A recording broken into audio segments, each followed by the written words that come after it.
welcome to Juma Game Reserve here this morning. And it is great to be back. I'm so excited. I had a great drive yesterday, well, great couple of drives yesterday with Sebastian, just to get my head back into business. I haven't been here since, well, the end of August. The end of July. See, my brain is completely not working. So bear with me. This is one of the reasons why I wasn't driving yesterday, because I had quite a long flight in from the UK. It was about a 10-hour flight. I landed, jumped straight in my car and came straight through to Juma, which is about a 7-hour drive. So quite a long day to get back here. And as I say, my brain is still not working completely well, so do bear with me. For those of you who don't know me, my name's Tara, and joining me on camera this morning is Sebastian, and back in Final Control is Mark. So if you would like to send through any questions, please do, be kind. But it's a new email address, so if you would like to know it, it is questions@juma.com. So if you would like to send through questions, it's questions@juma.com. But it is wonderful to be back, and apparently there has been a leopard soaring somewhere around the dam throughout the night. And apparently one was seen drinking in the early hours, about 5 o'clock this morning. So I would like to have a check around here, but we did see the Gowrie gang, and I would love to catch up with them and hopefully fill you in on a few more details there. But they were just starting to get up and ready, and hopefully we can catch them just as they start to come down to the ground, because they were just in the trees. So let's head around there, and then we'll head back here after we go and see them, just in case they disappear into the bushes. So just one more thing before we climb on board. Look what I got. I actually managed to find one in the UK. So this one's got a little compass just so I can see where I'm going as well. Just put everybody's minds at rest. Might even help you, Sebastian. Yeah. So hopefully it's actually saying it is 5 degrees. Sure, it's more than that. I think it's more than that. So I haven't actually seen if it works, but let's see how we go. So I'm going to put that on, keep it on Gunda, so hopefully it will sort itself out and we'll get the right temperature reading. But enough chatting, let's climb aboard and see what we can go and find this morning.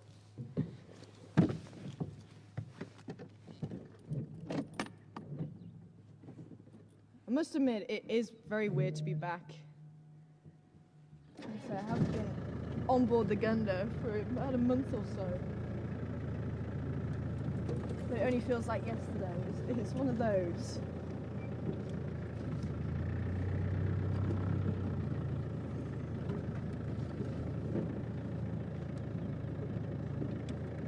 It's amazing to see the difference in vegetation. Definitely got a lot drier. And just when you think it can't get any more drier, it does. Gets transformed into an oasis as soon as the rain starts falling for good. A good couple of heavy thunderstorms.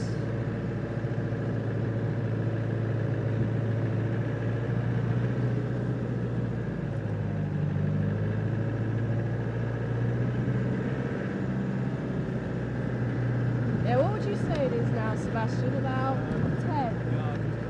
Yeah, about 10 degrees. I need to find somewhere to put this. I'll find somewhere to hang it. I think it might need to be flat as well for the compass.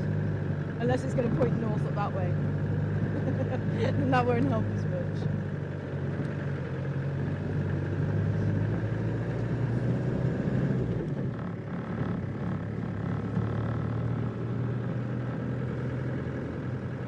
It's still a little bit nippy though. Maybe the wind chill factor, although we didn't have the wind chill factor as we stood still.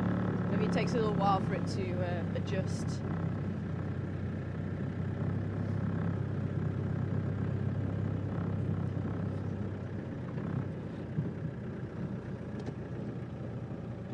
There we are, sitting on the roof still. I wonder actually if we sit here, we might be able to get them without getting the sun interfering.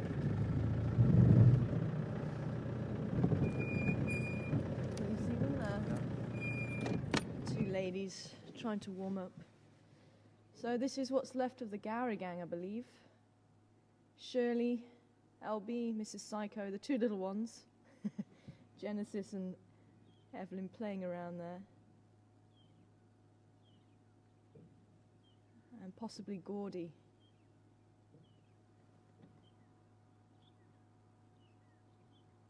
of the screen there.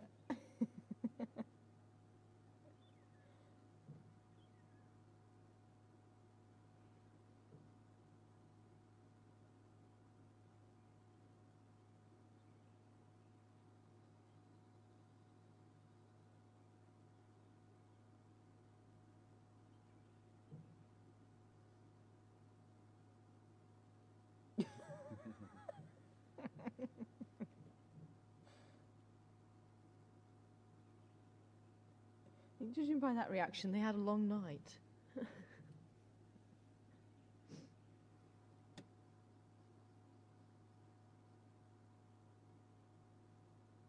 Sadly, something did happen to Tankman when I was away.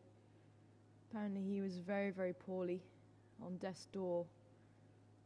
And unfortunately, I think he was put out of his misery. So he's no longer with the gang. I don't know if anyone really knows exactly what was wrong with him. I think has he been sent away for a post-mortem? Yeah, I think his body has been taken away to see what the problem was with him.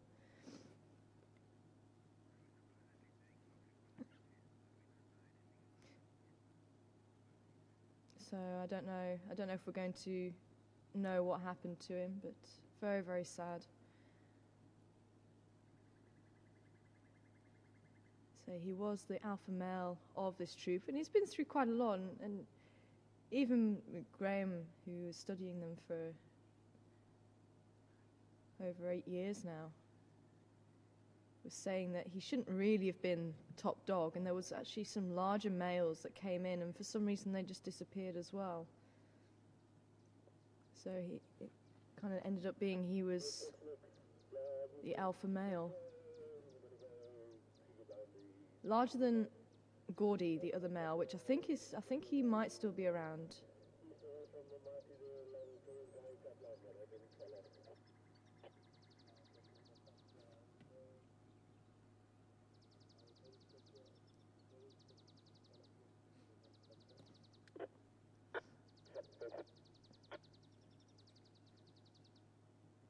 Good morning, all stations. I'm going to be checking around Gowrie Dam and possibly heading off towards Cheetah Line.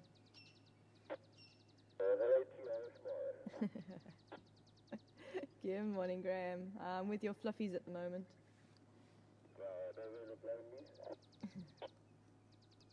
Yeah, the kids are playing though.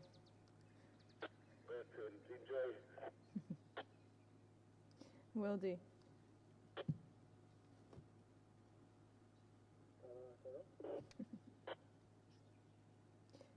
Good morning, how are you? Good morning, how are you?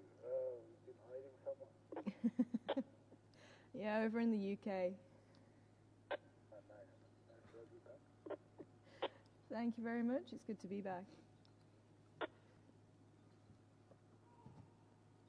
Oh! That was far. That was very far. Just heard a baboon calling somewhere off towards, I think, Central Drive, somewhere around the back of the dam.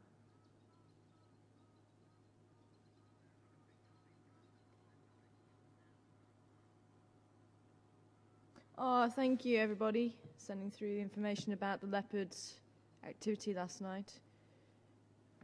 And some pictures as well being posted of the leopard drinking. Interesting note. There didn't seem to be any response from our gang, so I wonder if it was part of their gang.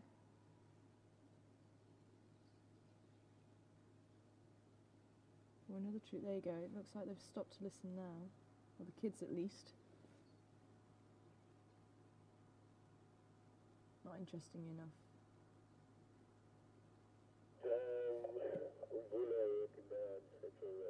Ah.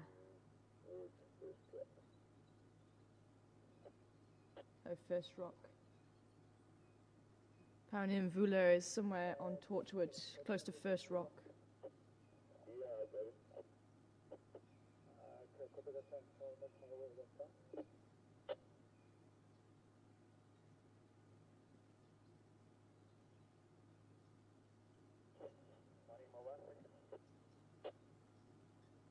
So Vula, the leopard we were with yesterday, has made his way east onto Torchwood.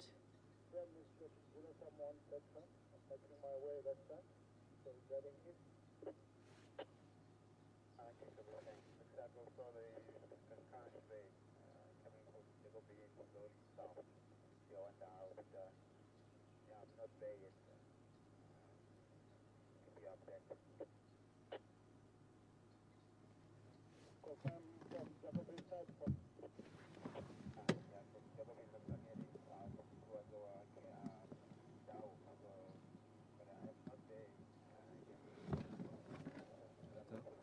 me one of the maps, please? The folded ones, not this one, when you're done. No, not this one. I want the folded ones, please. Oh, where are they? Also in the cabiole. It's not too much of a mission. Yeah, thank you.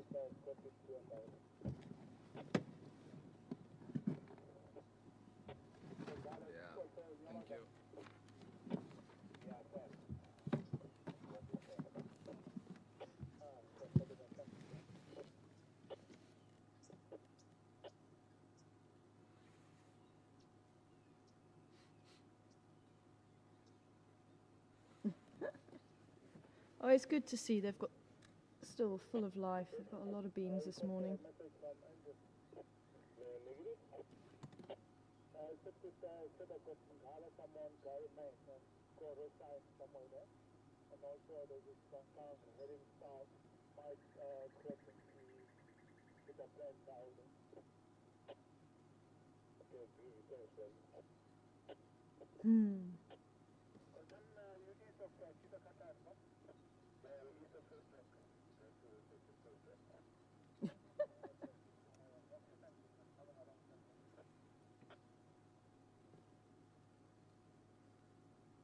Texan, come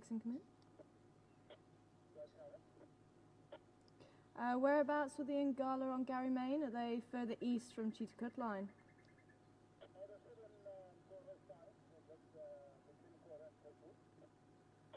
Copy that, thank you. Did he say which Ngala? Did he say which Ngala?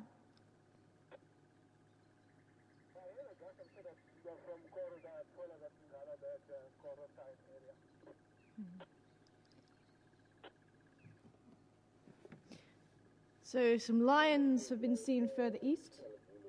I had a dream about the Tsaralas. Oh, did you? I had a dream about Bibi, yeah. So just getting the lowdown on what's been going on this morning. So not too sure which lions. I don't think Texan could copy me too well.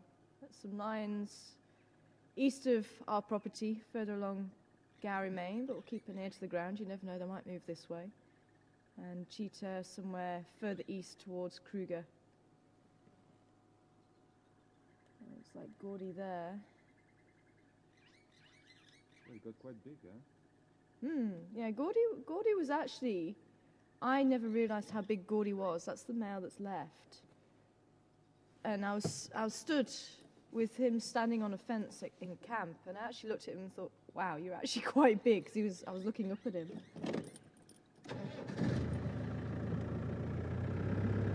And I think Tank Man, even though he was pretty big, as I say, there were baboons that were bigger, but he, I think, dwarfed Gordy. But great to see them anyway. And apparently LB is expecting. LB being the smallest female, the lowest ranking female. She's expecting. Maybe another 4 or 5 months we might have another little baby baboon. LB. A lot of people wonder why she's called LB. Left behind. So let's go and have a look around the dam. See if we can see who was around there last night. And I'm convinced the cubs have been left out the back of farm patrol. There was squirrels calling, Franklin's calling all day yesterday. And about 12 o'clock, I just happened to look outside. I don't know why. Something just said to me, look outside the window. And there was a leopard just walking. Possibly Shabenzi. Looked quite a small leopard. Could have been Karula.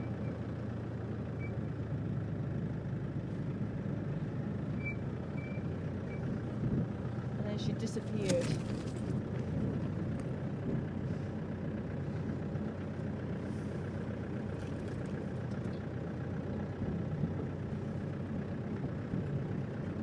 Hear a lot of activity last night as well, and the hyenas were calling again somewhere down this way, so you might have heard them on the waterhole cabin.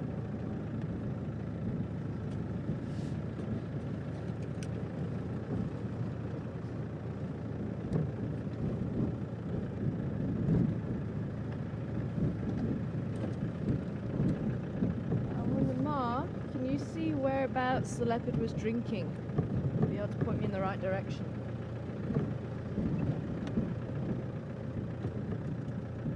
Other side of the dam.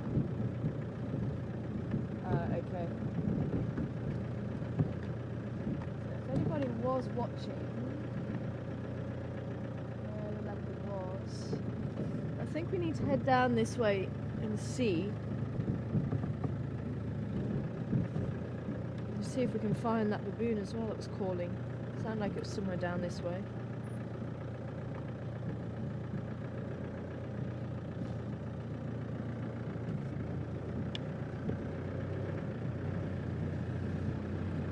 Yeah, Mark's saying possibly the spillway.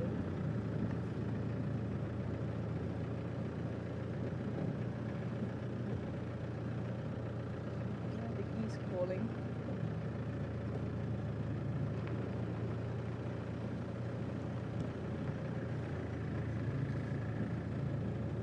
Apparently it's quite difficult to see who it was, but sounds like probably a male. Thanks, Karen.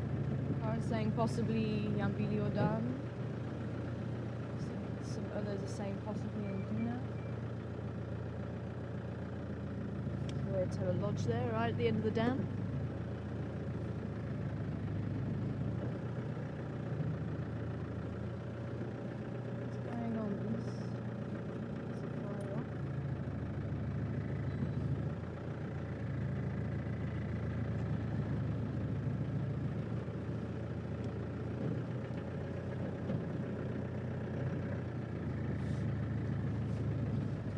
Hi Mandy, good morning to you.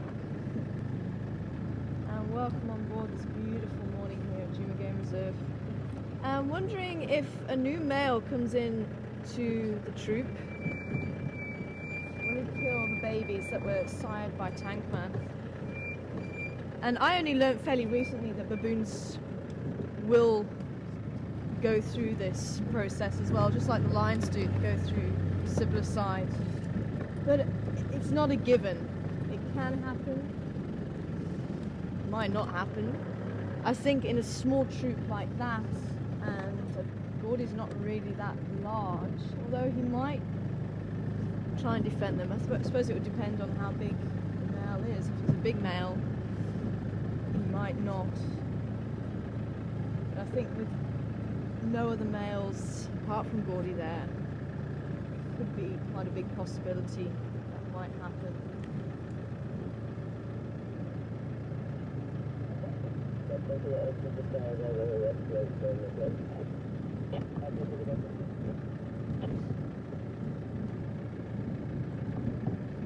And the whole reason why they do that, people are wondering why on earth would they kill their own species. To actually get females ready to mate a lot more quickly than what they would if those babies were allowed to grow up. So for a lioness to become ready to mate again, it's usually around 1.5 years, 2 years, maybe even 2.5 years from when she conceives the cubs. Whereas if those cubs die at a very early age, she can come back into season maybe 3 or 4 months later. So a huge time difference. Similar to that with the baboons. If a baboon is able to rear its young, it's probably going to be about 1.5 years, 2 years before she's able to reproduce again. But as we saw with Elby, I think she actually, once she lost her baby to natural causes, she actually came back into season very, very quickly. I was quite shocked at how quickly she came back into season. I think it was about 3 months again, 3 or 4 months.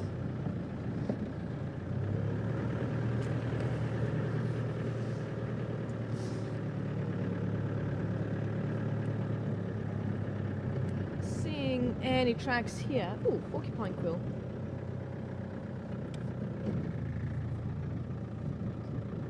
No porcupine tracks.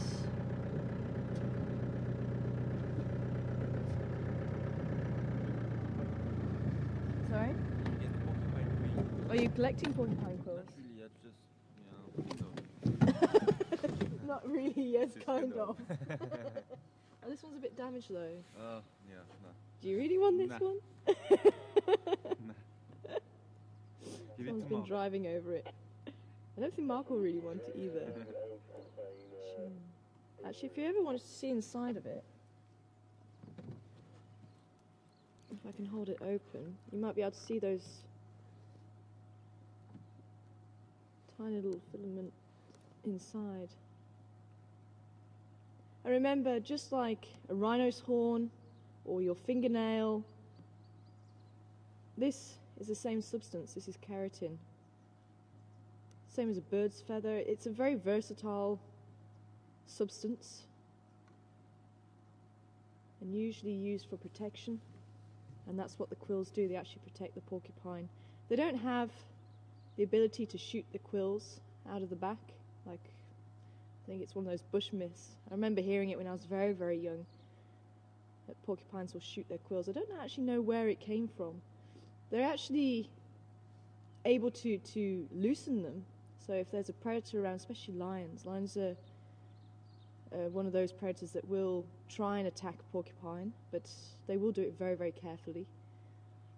And sometimes lions will get a face full of quills, so if they do actually try and go for the porcupine backs into them. The sharp end, which has actually been damaged, but the very sharp end will stick into the animal, and then it will come away from the porcupine. So maybe that's where it was thought that they could actually shoot the quills, but they don't actually have that ability. But they can put some force behind it, believe me. I've worked with porcupines before, and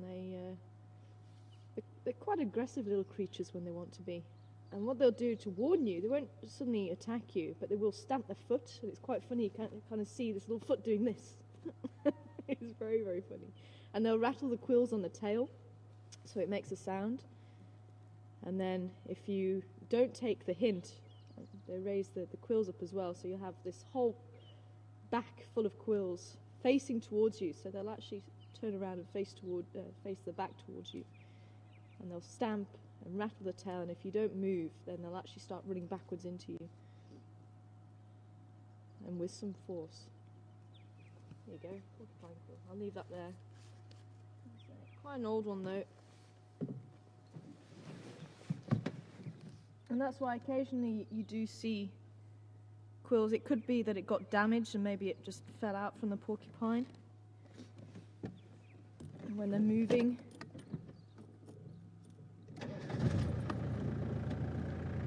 so just modified hair, fingernail. Quite hard on the outside.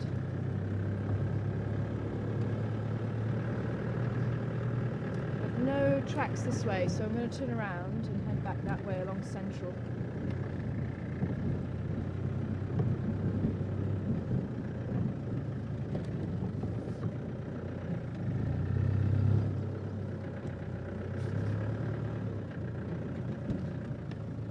Maybe we do a turn around Chelapan.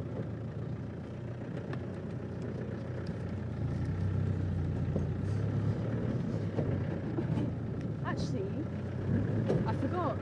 Maybe we we should go back to where we left the carcass with the hyenas. Maybe there's somebody around there.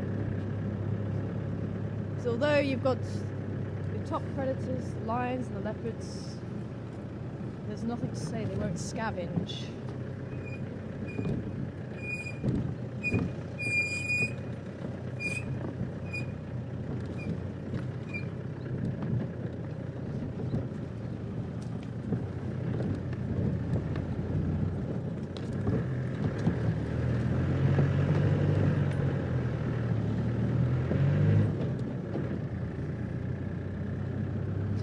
Now, I hope everybody kept their dunk quiz scores from the last couple of weeks of Safari TV. And anybody that got 100%, I'd like to know about it. But when you send it through, if you'd like to have your name read out on air, then please say how many drives you watched as well, so we can get a good idea, because I'd like to see who got 100% out of the most drives that were watched.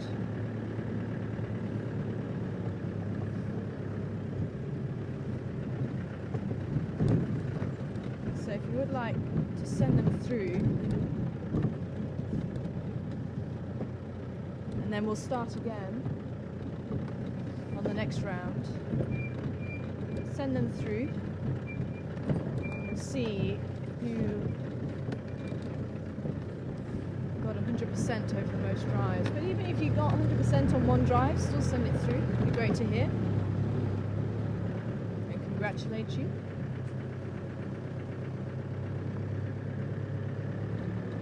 What have we got over there?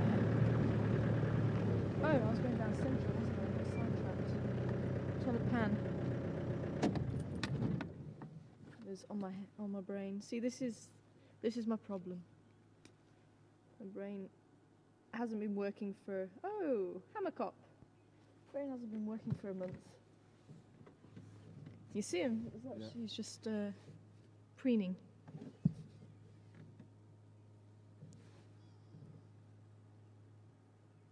Oh, oh,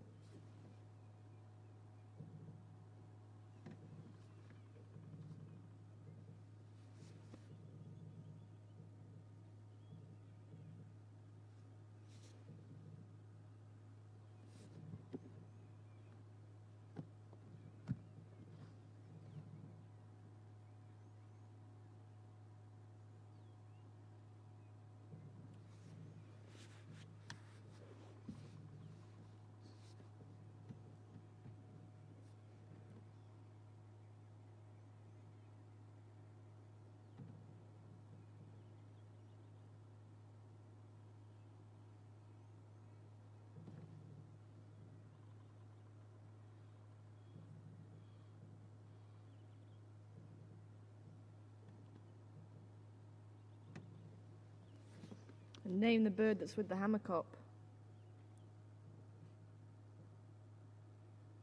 Send your question or send it through to questions@juma.com. What bird is with the Hammerkop? You can see it moving around just at the back there.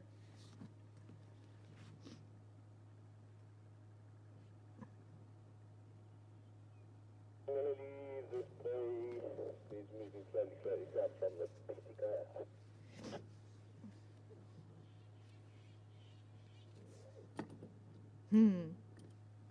Okay. Maybe we can show the viewers the dam cam. Oh yeah.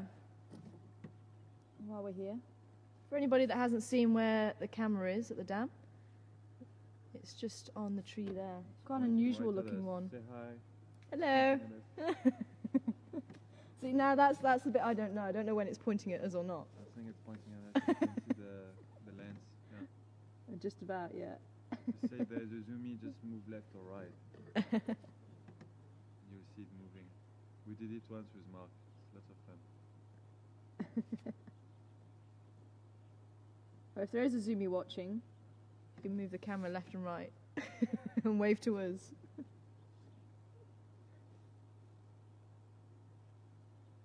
Nope, Zoomy's not watching today. All right.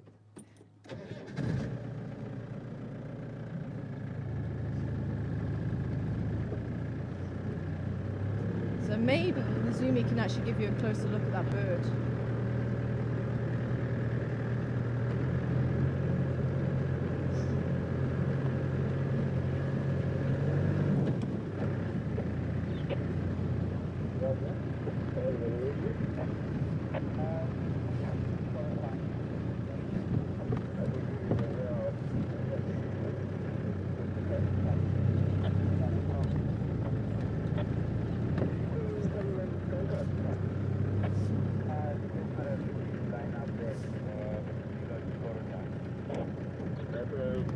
To far, far, far to the east.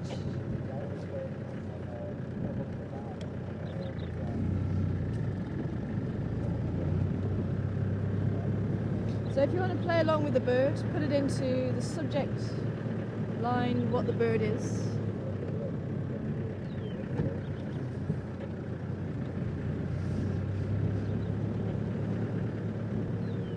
Jody! Jody! Welcome on board, Jody. Oh, Josie, sorry. Josie.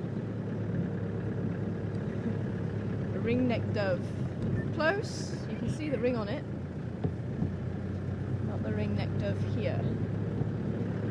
Nice try, though. Mary! Good morning, Mary. Mary saying morning dove. I saw something to give it away. What you need to look for is the colour of the eye and the ring around the eye. And I saw a little black eye, which would put Amber with the right name, from what I saw. Cape Turtle Dove. Cape Turtle Dove. So it's not always cut and dry. The red-eyed dove is a bit larger and has a red eye, so that's why you look for the red eye. It's a nice clear little black eye.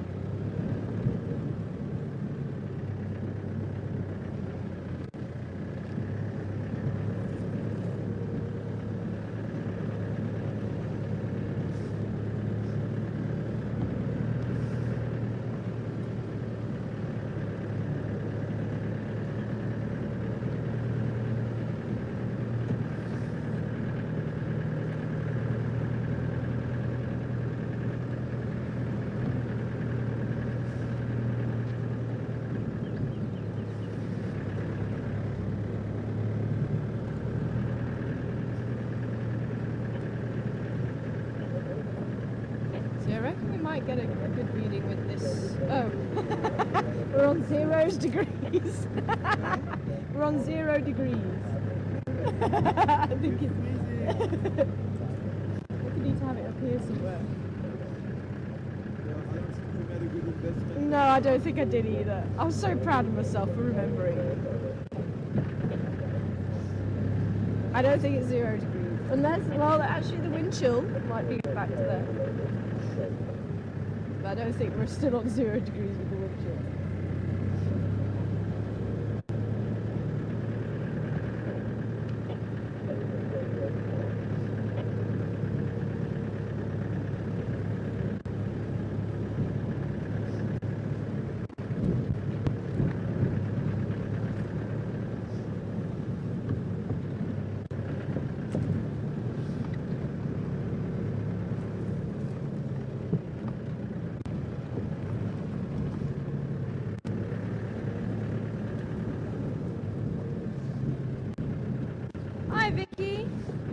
To you.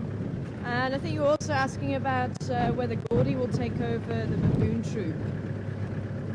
And he's the only male there, so if he stays with them, he might take over. But if there's another larger male, then he might take the alpha position. But remember, with the baboons, it's a collective dominance. It's an oligarchy society, so more than one male will be in charge, usually. Obviously, with the Garrigan being so small and only 2 males, and you didn't quite see that interaction, but you will have the alpha, the top dog.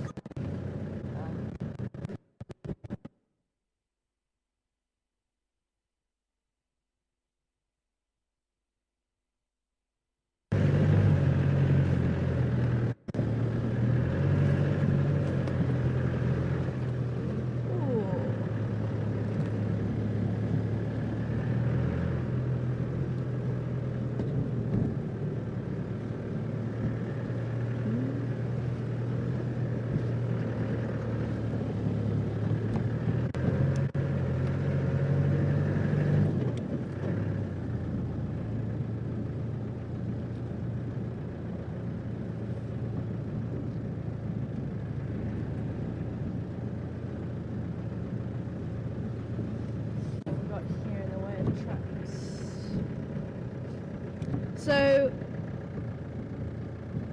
ooh, big hyena going that way.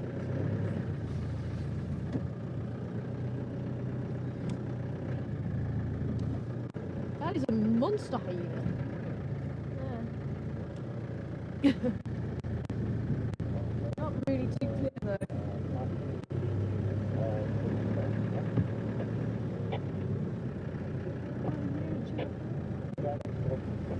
Okay. Let's go and have a look down at the carcass that we left yesterday then.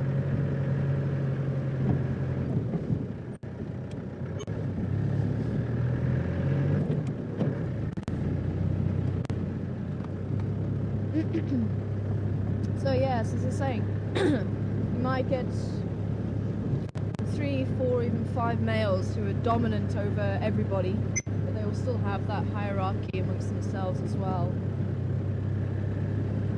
So it does depend. I don't know if he was still there. It looked like him disappearing over the back of the roof there. It would be nice just to actually see them together. So Albie's got quite a nice kink in the tail.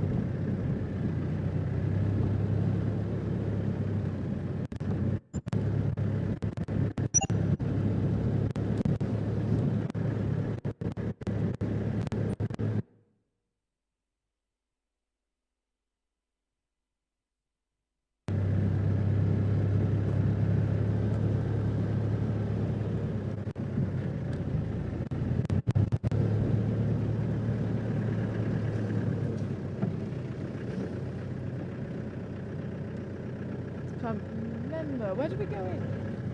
We're going a bit further. I think we went in here, didn't we?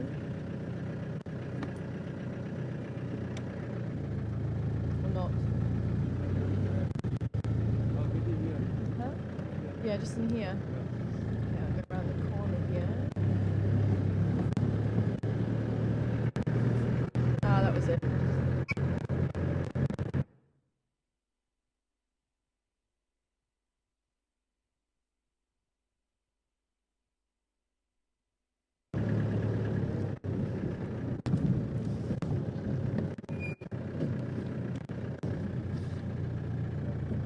Oh. Okay. Ah, okay.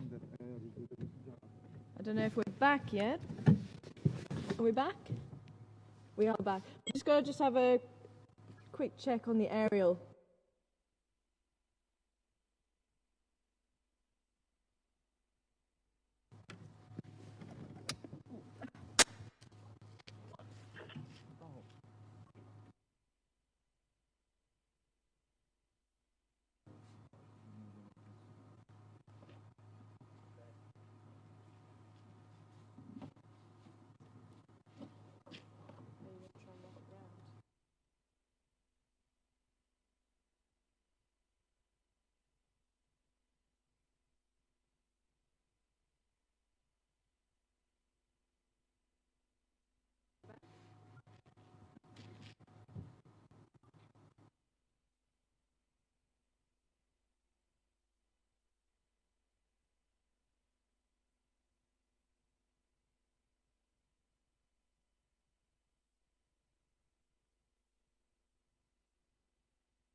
Morning everyone, Mark here in Final Control.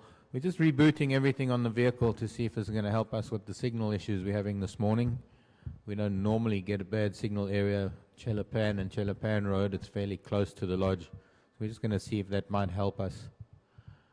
So thank you for your patience.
One. One. Two. I wonder who did the voice for that. 2. Wow. Great.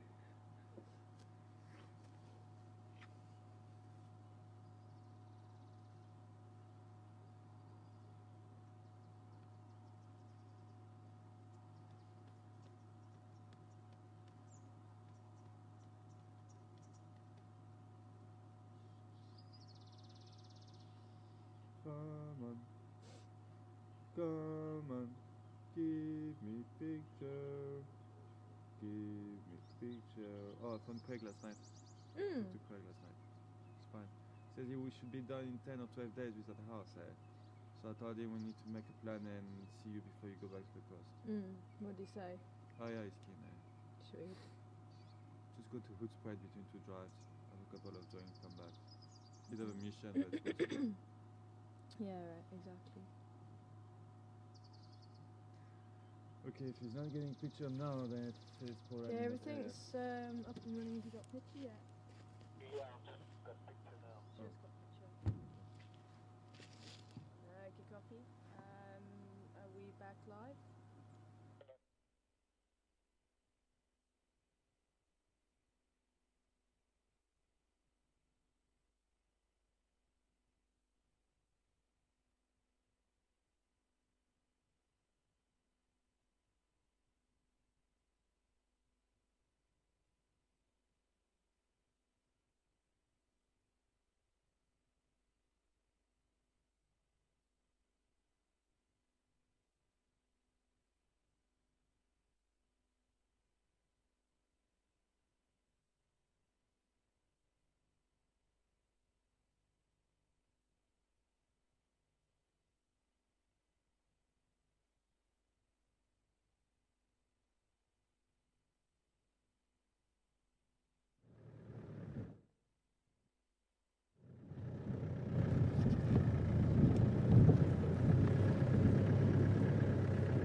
I can't remember. Did we go through here?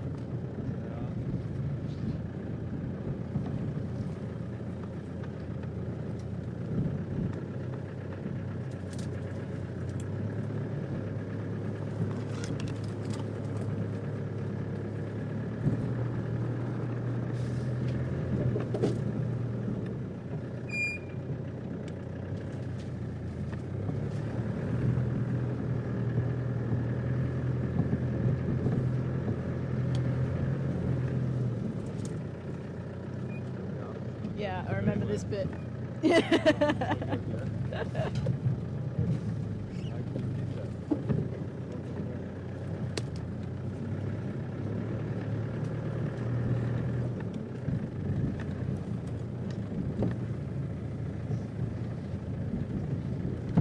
Ah, there we go.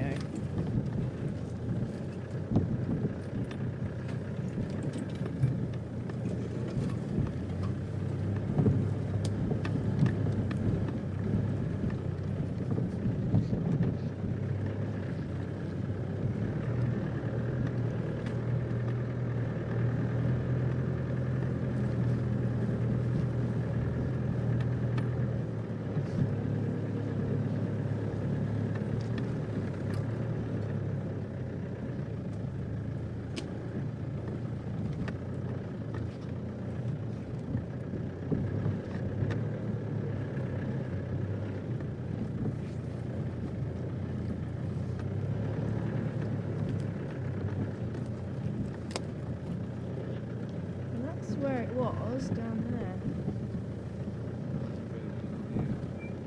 It looks like it's gone. Hmm? Yeah. It does look like it's gone.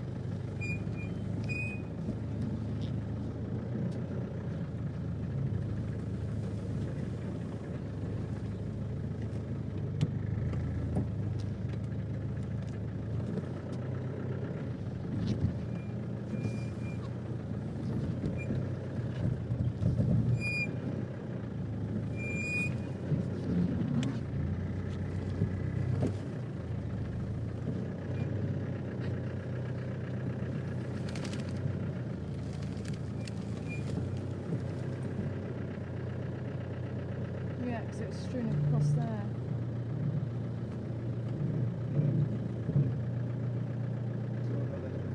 Hmm?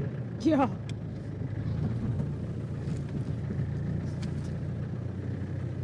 Oh, we're back. Ah, hello everybody. Hello. Misunderstood. Welcome back everybody. So we're just in where we left the carcass yesterday. But I think it should actually be, it was left down here. Let's just go down and just see if we can see anything beyond. You never know, they might have just pulled it a little bit. I think small.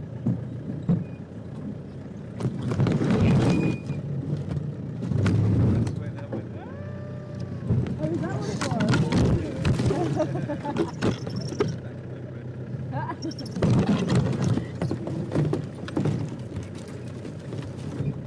Square peg, round hole.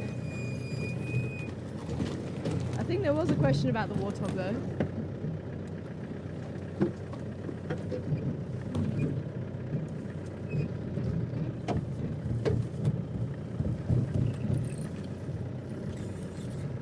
Yeah, we can send the question.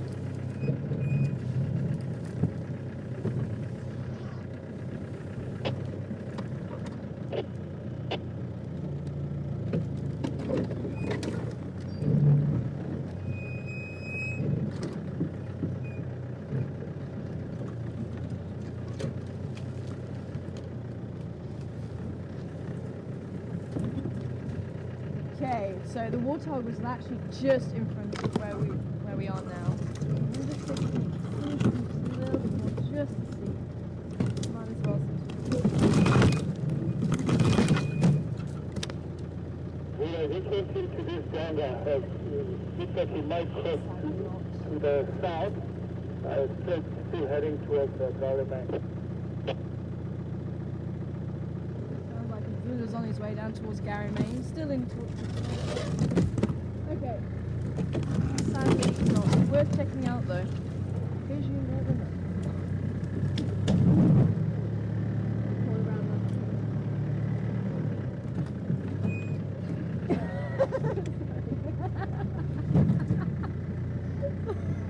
Sorry, Sam's holding onto a tree to stop me going over it. That's all for one is how you look at that. You good?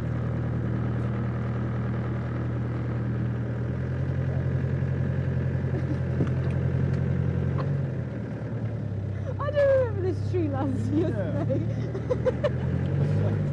You want them to tonight? I think so. Okay. I'm gonna go back the same way as you went out.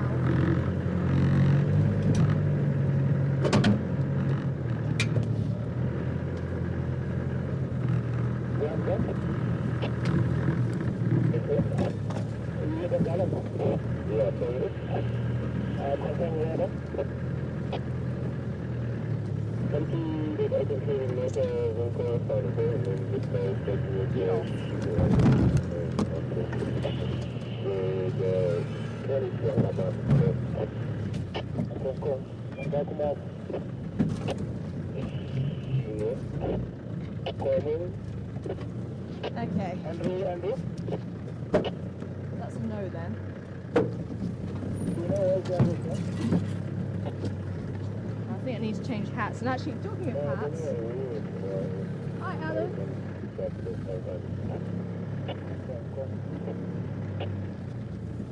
Good to hear from you. Hope you're well. Wanting to know when everybody's going to see the whole purple ensemble.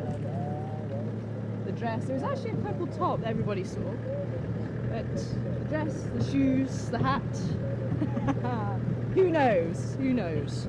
Not on drive though. Sorry to say. Fireside chat, my word. Ooh. I see battaliers. I shall have to think on that one. It's not a no? Excuse me, it's not a yes. I should see through. But wanting to know if hyenas are able to problem solve. I'm going to try and... Oh. I'm so caught up with the battaliers, I was supposed to go that way. Can you see them through there or not really? Kind of. I'm going to run into problems there.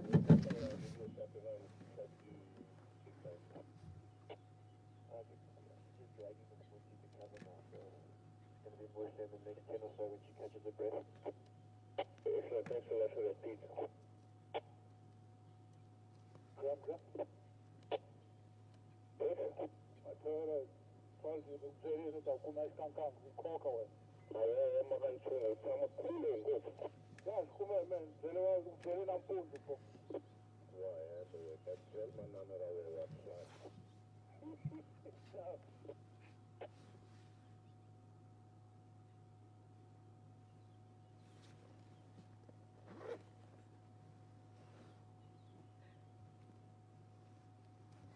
So we have 3 battaliers there, probably the 2 adults and juvenile. And juveniles have quite a long time before they actually reach adulthood. It takes probably about 7 years for them to actually gain the adult plumage.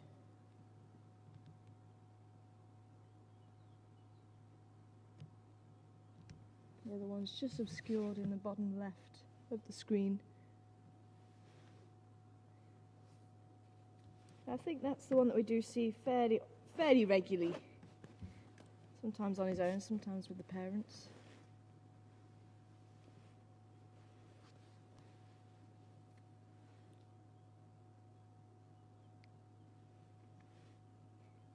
But they're usually pretty good at spotting carcasses. I think they might have just roosted here overnight, and they're warming up in the sun, preening before they go and look for something to eat. Also scavenger, just like the hyena.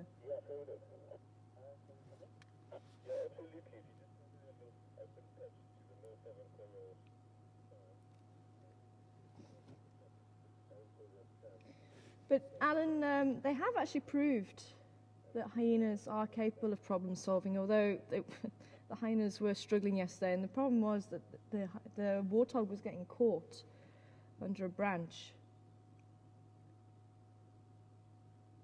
And I didn't really see any sign that she was trying to lift it up and over. I mean, she was trying to pull it, but I think the whole lifting up and over was possibly a little bit too much. And that's, animals are capable of learning as long as it's within their capabilities. And I don't know if that whole pulling up and over would be part of it. It could be, but I can't think of anything where a hyena would actually do that normally.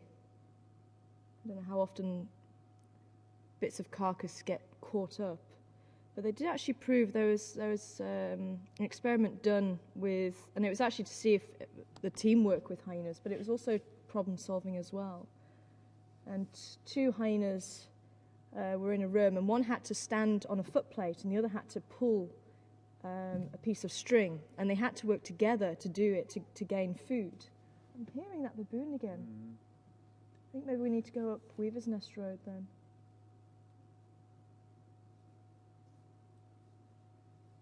Maybe we should try it. We'll carry it on as we're going. But they actually found that the hyenas worked out very quickly, and the fact that they could actually work together in unison to actually to gain the food did prove that they are capable of teamwork.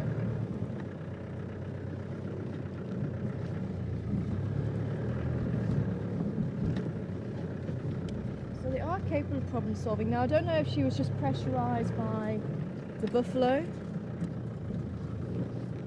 or whether it just didn't even occur to her to try and pull it up and over, or even to go to the other side and pull it back. She might well have done it. Maybe she's just one individual that's not really done much problem solving. It could just have been that, the actual individual.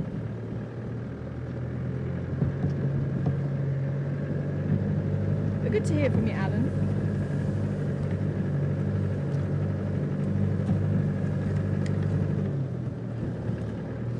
I can't remember what the easiest way out of here was. I'm going to go around the houses, aren't I? Oh no, it was through here. I remember this log.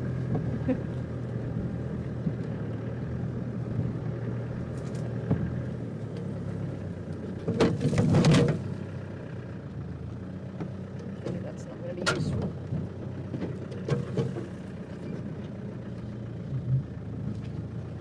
Okay. Are we on that side? Clear it. Awesome.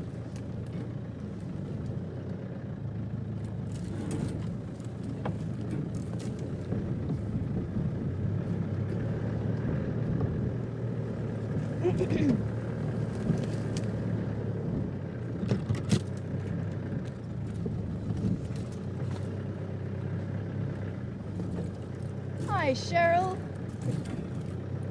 Over there in Las Vegas. Good morning to you. Good evening. Wanting to know who keeps up the road condition. Does anybody go out and look after it? And yes, they do. And it's the lodge staff that usually do it. The guides, if they've got no guests in. I know Ephraim quite enjoys going out on the tractor. You often see him out and about with the tyres attached to the tractor, and they'll actually drag the tyres so it stops the road.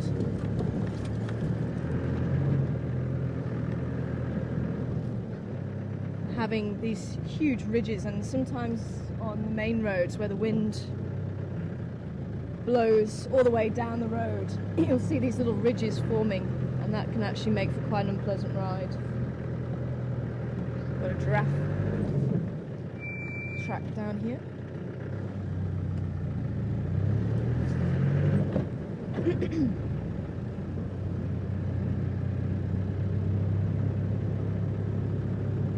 So they do go out, and if there's any holes in the road, they usually fill them up. Anything that needs to be done, any branches that overhang that might hit guests in the face, they'll go and chop off. And you can also walk down here.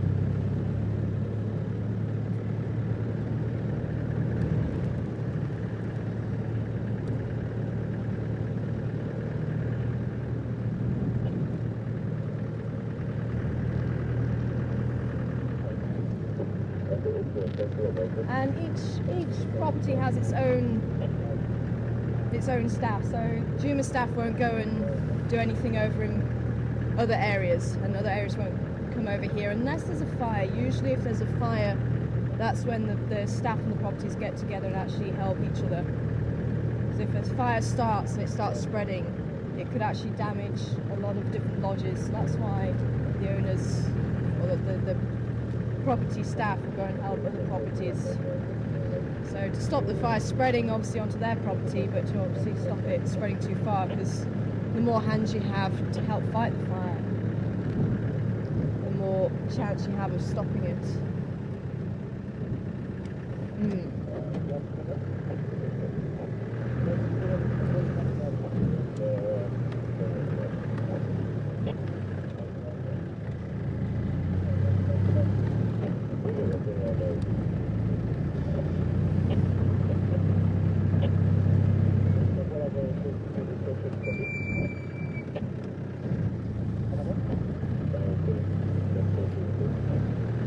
Hi, Chris.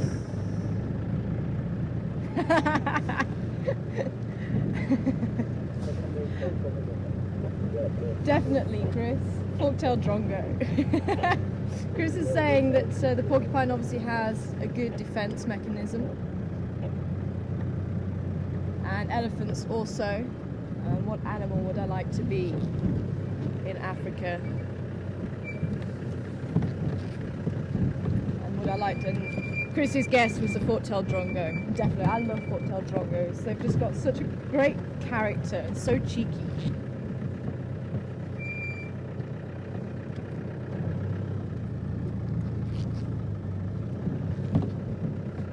Elephant went that way. Let's do a loop around. would like to head up towards the eastern side at some stage, but I just thought with that baboon calling, I think it's somewhere over here. Might as well go and have a look around here. I also thought, while Sebastian's with me, I want to go and see your hyena pup. Huh? You said that we could. While you're with me. I want to go and see Teddy. Yeah. You didn't show me Teddy yesterday. That's it, blame it on the leopard. I don't know. I think if it wasn't a four-tailed drongo,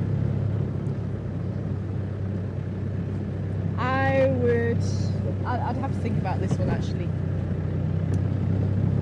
Because I think to be a leopard would be pretty cool. Able to climb the trees and to chill out. But then there's quite a lot of work that's involved as well. You have to go and hunt and you don't know when your next meal's coming from. And I'm the kind of person that I like to have my meals pretty regularly. So I think the food is the big issue there for me, being a leopard. So possibly a rhino actually, because your food is kind of on tap and you can eat whenever you need to. Because I can actually set the watch by my stomach. I don't know, when I met some of the viewers down in London, and I had quite a small portion when we went out for lunch, and I must admit, I actually was expecting it to be a lot bigger, but I had been eating a lot over the holiday, so I was actually not too worried, but I had to eat, otherwise I was I don't turn into a very nice person when I don't eat. When your blood sugar drops, I get very irritable, don't I, Seb? I get very irritable when my blood sugar drops. So I have to keep getting fed. So I think that'll be why I'd be a rhino. I think. And they do have quite a good defence mechanism there as well. And the fact that they're a big animal, not too much tends to go for them. So either that or a fork-tailed drongo.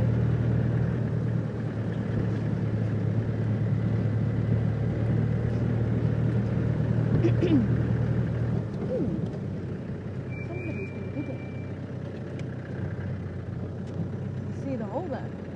So I'm going to have a quick look. Yeah. Actually, do you want to jump up and have a look? Let me just go and have a look too. If there's nothing in it, make sure there's no snake. Go put your hand in there, Pta. No, don't think so.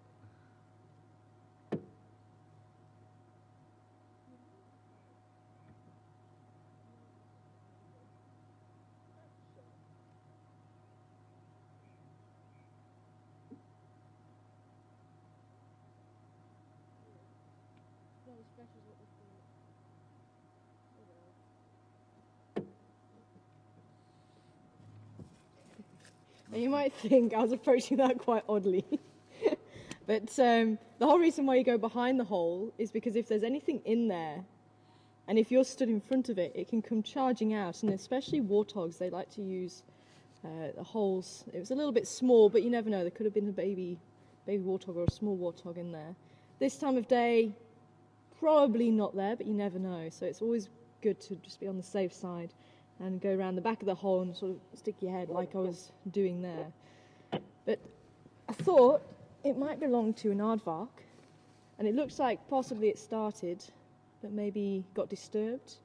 There wasn't too many claw marks in there, so it's fairly fresh, but it's not last night. But it's good to know that there has been diggings around here, because then it does mean that there's an aardvark around here that we have to keep an eye out for on drive, especially in the later afternoon. So we'll have to keep this one in mind. So there might be an aardvark somewhere in this block here. I don't think that was last night. Could have been a few nights before. There's quite a lot of weathering going on there already. And also another thing to look out for, if there's an aardvark actually living inside, quite often you'll get flies buzzing around the outside. So that's another thing I was looking out for. And they'll actually block up the tunnel with a bit of sand or soil so that it actually doesn't look like there's much of a tunnel there. But this one doesn't seem to go down that far, and you'd actually find it going quite far in. It's a little bit small, it could have been a very small aardvark, but or a young juvenile, but it usually goes maybe about 5 or 6 meters underground where they go to sleep. That could have been what it was actually planning on doing. Oh well, we'll keep an eye out.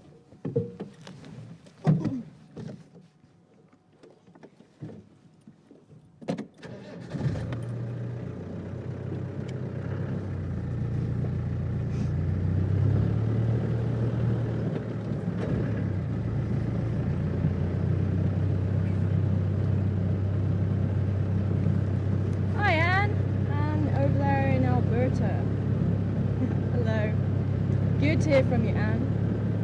And oh, that actually reminds me, while you're asking about geese, I need to just show you a quick picture of the doves, because I think a few people are coming back with mourning dove. As I say, from what I could see, it was a little black eye on the mourning dove. Let me just stop here and show you, because maybe if the zoomie was actually on the dove, those of you who were saying mourning dove might have seen a little bit more detail. So, if we can maybe just zoom in, these are the 3 doves to have a look at. Are we on that? Yeah. I've got a very bad sign with Is it? Yeah, like kind of like that. So this is the African mourning dove, and the thing to look out for, it's got a yellow eye ring and then a red eye ring. So you look for the eye rings. That's not working. No, is it not? Sun on it. Too Bright on it. too bright. Okay, hold on. No worries. Let's try that. How about that? Is that better? Yeah, that should be better now. Hopefully that's better. There we go. So you look for, it's actually quite a pale eye, and then the red eye ring. So you look for the yellow and the red eye ring on the mourning dove. On the red-eyed dove, red eye and a red eye ring. And then on the Cape turtle, no eye ring. So say it was quite far, that's what I saw, but if you guys had a closer picture from the zoomie and you saw this, then it could have been the mourning dove.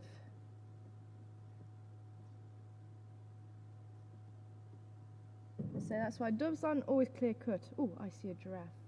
I see 2. And some zebra. So there you go, that's the Cape turtle dove, so this little black eye and quite a small collar. Notice all of them have a collar around.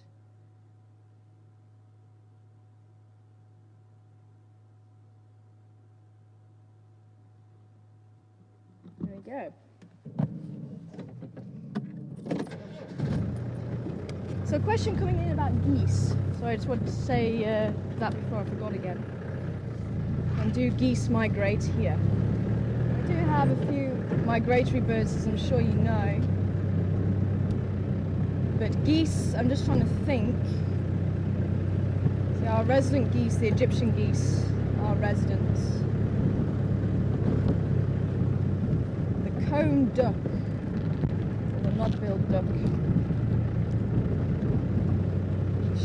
I think they're the ones that should be a goose, but they're actually still they're classed as a duck. But yeah, there's one that is classed in one way and it actually does quite a lot of things the other way. I think the knob-billed duck is that one, and they're migratory, but let's say they're not a goose. The pygmy geese, which we haven't seen here actually, they tend to be resident, if I can remember rightly.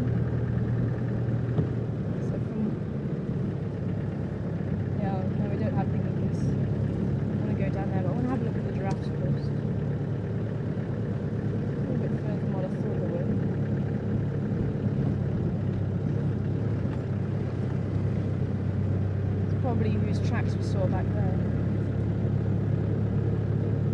Young giraffe.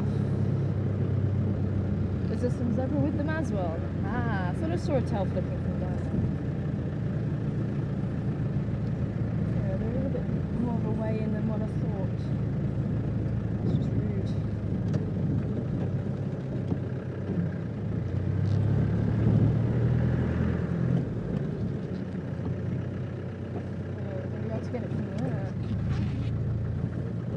too far up, because otherwise we're going to have the sun. Just pull around here.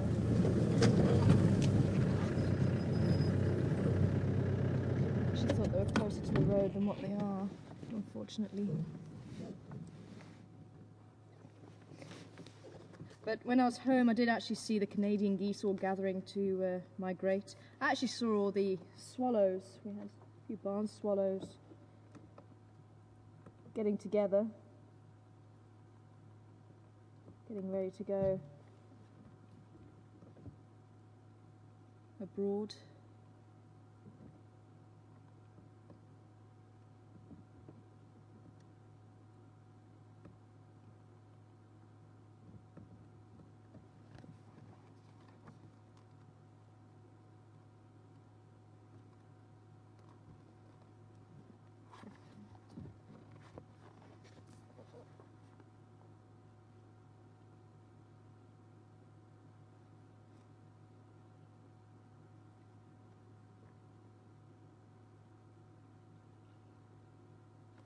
Even the spurwing goose is a resident, so I'm just going to have a quick check.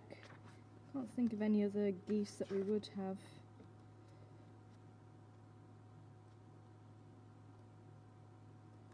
The spurwing goose is a resident as well, so I don't think we actually do get any migratory geese here.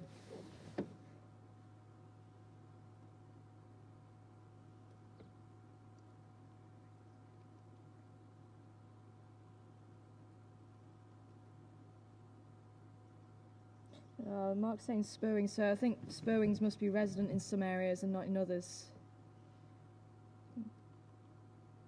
I don't really have too much knowledge on the spurwings. I used to see them a little bit at my old reserve,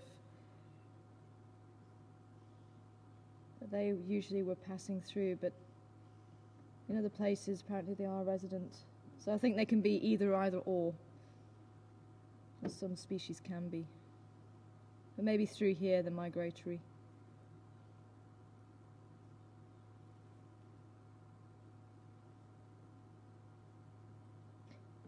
And there's our Burchell zebra. You might be able to see why the stripes can help with camouflage with them being so far into the bush. It is quite difficult to see where they start and end.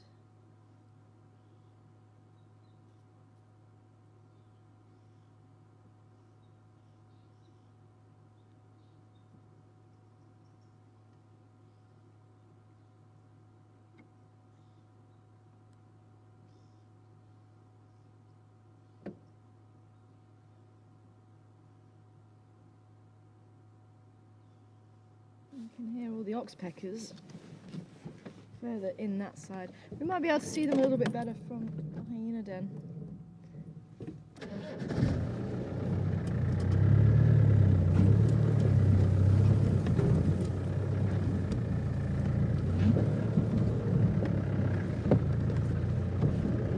Hi Curtis, good morning to you. Welcome on board. Curtis wanting to know what bird book I was using. Actually didn't pick up the normal one that I used. I usually use the photographic one, which is the cousin of this one, but it's still the Sasol that I use.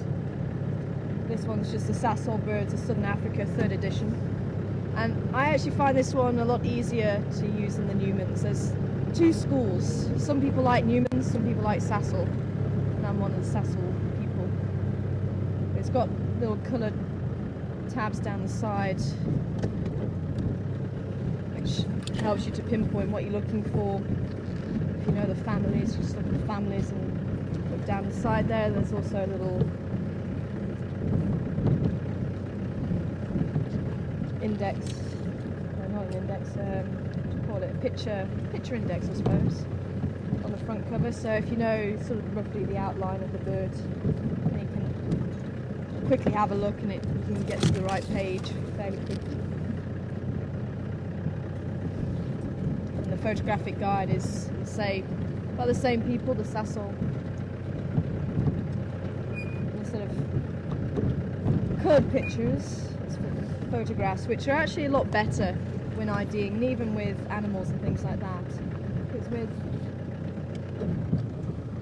the artistic impressions, they're usually very good, but sometimes the colours on the birds are a little bit too bold or not bold enough. So sometimes they can look different to what the bird actually does look like, which can get quite confusing.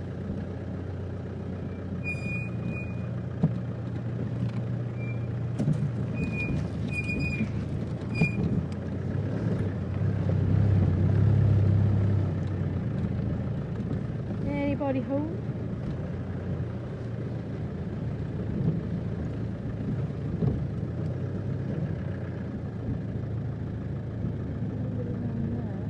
They might just be out sunning themselves this side. Maybe.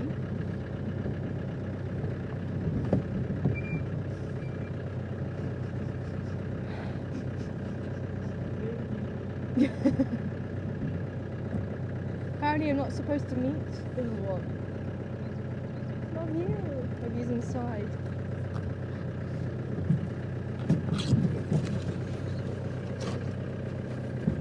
Battalier there too. You've seen something, Battalier?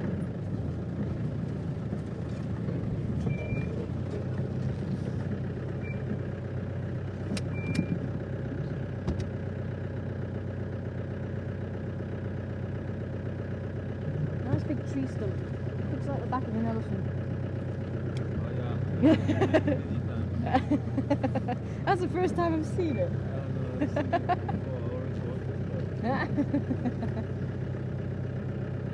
Okay, Battalier, are you seeing something? Or are you just circling, hoping that you might see something?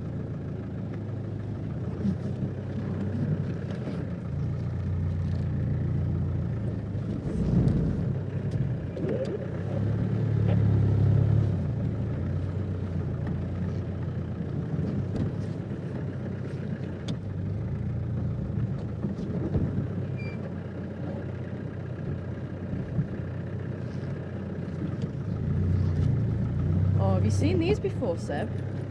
It's been a while since we've seen these. Just while we're here, there's one close to me. Climb back in so if there is any hyenas, I don't disturb them. But have you seen this before? Baboon's tail. Oh yeah. Bushman's candle. It's one of my favourite plants. And hopefully they should start flowering. This one's looks like it's quite dead. Just picked it off the ground because I don't like picking them. But if there's any on the ground that are loose. But this was brilliant, and the Bushmen used to use this apparently. And they used it as a candle, that's why it gets its name. And it does look a bit like a baboon's tail, if you can imagine the tip of a baboon's tail. They can grow quite long. But what they'll do, it's quite fibrous, and what they'll do is make a fire, because the Bushmen are quite nomadic people. So they'd make a fire, and they'd put the coals inside. Unfortunately, it's falling apart, but this would hold together, especially if they had quite a long piece. So they'd actually put coals inside and maybe have a bit of animal fat, and that would actually use as a torch. But if they just put the coals inside to carry, they'd put them in and then replace the lid, and they'd actually be able to carry the coals like that. And the coals, this is actually very slow burning. The coals would then be able to continue to burn, and then as they got to the next campsite, they would actually be able to take the coals out and put the coals onto kindling and restart the fire very easily. They don't need to struggle to make a new fire. Yeah. Very nice. So, but as I say, animal fat could be used. You put some fire in there, and you can use it as a torch as well. I think that's why it's also called a Bushman's torch too, or Bushman's candle. So a few different names. But quite a cool plant. Very fibrous. There's a lot of them around here actually, especially down towards Treehouse Dam too. And there's a lot of ones that I have seen sprouting, so hopefully we'll get some beautiful white flowers. They're quite big as well. Beautiful little yellow, purple flecks on it as well. Purple lines down the centre. Beautiful flowers.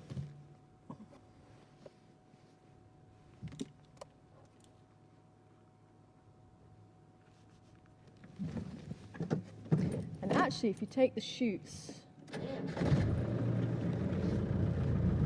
some of the shoots taste like peanuts. remember one of my colleagues actually eating them one day. But I can't see you get much in the way of nutrients or fulfillment out of it.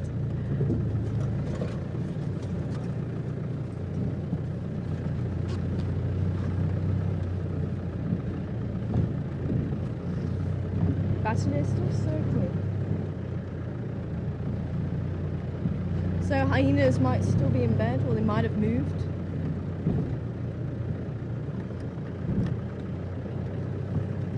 Stations, no activity at the Mbisi Kaya on Zoe's Road.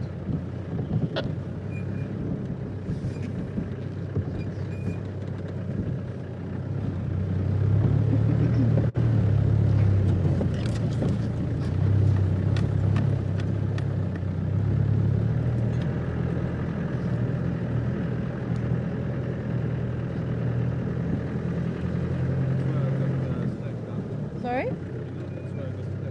Oh, is it? Nice one. How did you get stuck? I still haven't been told this story yet. So Sebastian's just saying that's where he got stuck the other day. So he's now in the club. So how long did it take you to get out? Half an hour. Oh wow. So I think we've all managed to do that now. We've all managed to get ourselves stuck. I'm sure we will. I don't know if you're going to be able to see the drafts from here. A little bit clearer than what we had them. Can you see them?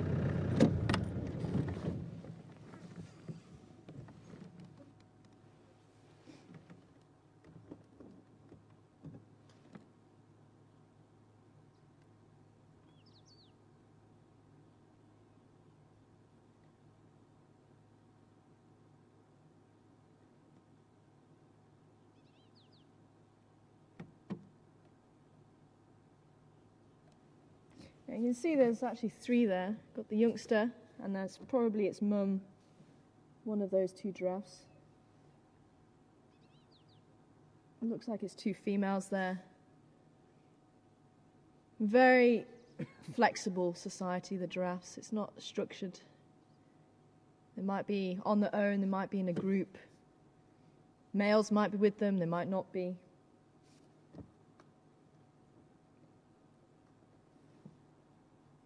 Just really depends on what the giraffe feels like doing on the day.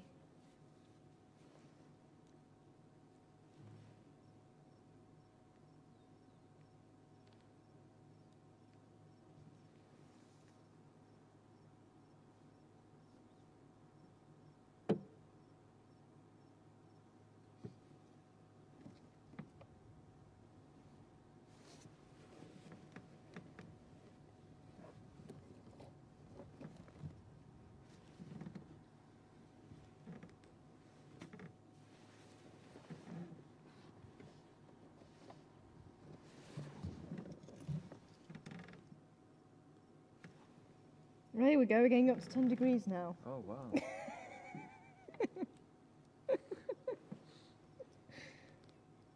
If anyone's just joined us. Time to take a jacket off. Yeah, well, I'm actually getting quite warm. I did manage to buy a thermometer, but I'm not convinced the thermometer works. So we're trialling it at the moment. It did say that we dropped down to 0 degrees, which I really don't believe.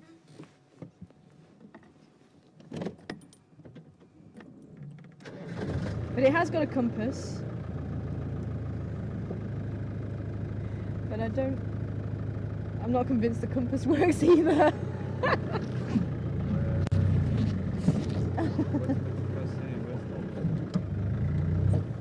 North is...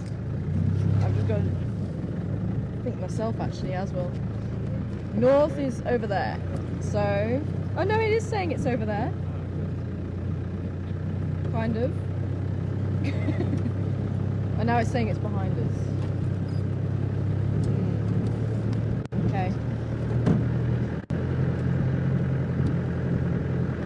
I was just so happy that I actually remembered the thermometer.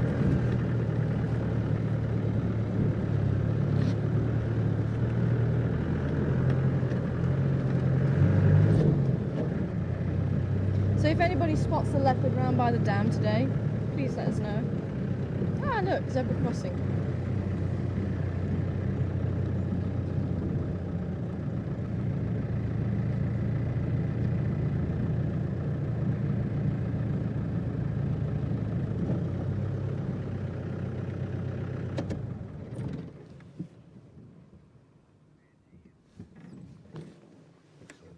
Hi Angie, welcome on board over there in Washington State.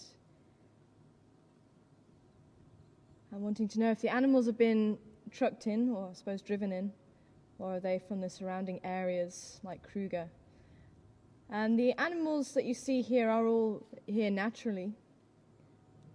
Kruger is actually lying to the east of us, so it's part of the Sabi Sands. The animals that you do see here would have been here, or would possibly come in from the Kruger. We're actually very close to the border. I think we're probably about 6 Ks, 5 Ks, something like that, as the crow flies to the border of Kruger. So we're not too far away. Having said that, there may be a few animals that would have been brought in a long time ago when this was private property, run as separate farms. Some may have been run as game farms, and unfortunately even hunting on those farms. Some may have been run as cattle farms. I actually need to look into what all these farms were, but generally the little farm holdings that Sabi Sands would have been made up from would have been those types of farms there. But mostly these animals, you wouldn't really get any animals brought in nowadays. The animals are pretty well balanced. There may be animals taken elsewhere if there's a little bit too much of an overpopulation.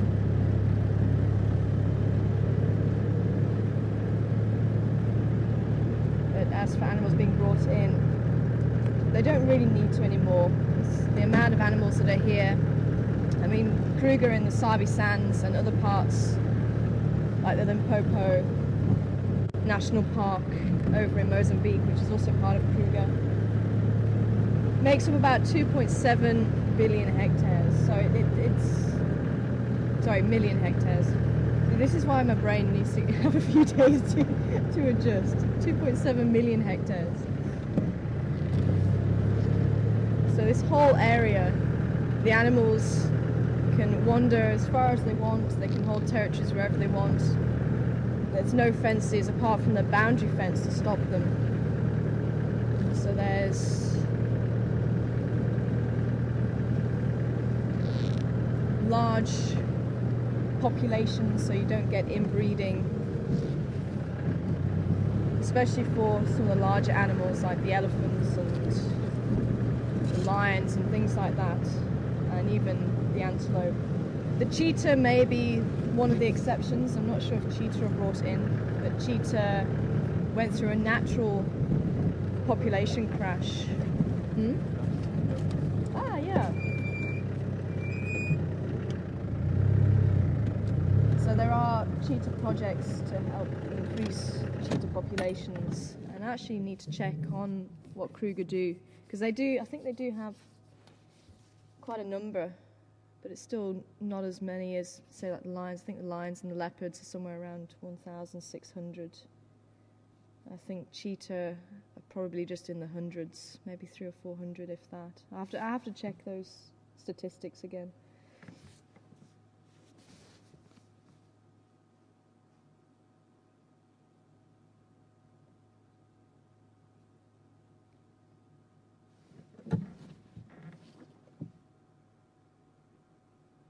Unfortunately, with the buffalo, the spread of TB has caused quite a big problem with the buffalo, and I think maybe it's got to that stage where I don't think they'll ever be able to eradicate it. But I think they might at least try. I think there's a lot of meetings that go on and they're actually trying to work out how best to tackle the situation. And unfortunately, it was introduced into cattle around the 1960s, into the buffalo via cattle in the 1960s. And unfortunately worked its way into the buffalo population and now affecting other animals like the lions. And that's why you do find collared animals who are being researched. So we've got collared buffalo, collared lions from Kruger, and they're actually seeing what the effect is of TB on the populations, as well as probably other aspects as well. So unfortunately, even though this area is left to really let nature take its own course, unfortunately, because there are fences and there are human influences, that's why certain areas do still need to be managed. And so you do get this crossover. And it's trying to really find a line of where you interfere and where you stop interfering. And sometimes that line is not as clear-cut as what probably we would like it to be.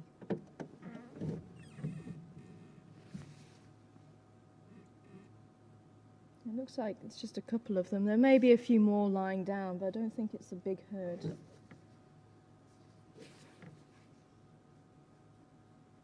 Look like a couple of old Duggar boys, old males, who are no longer being able to keep up with the herd. So they take retirement and they take life at their pace.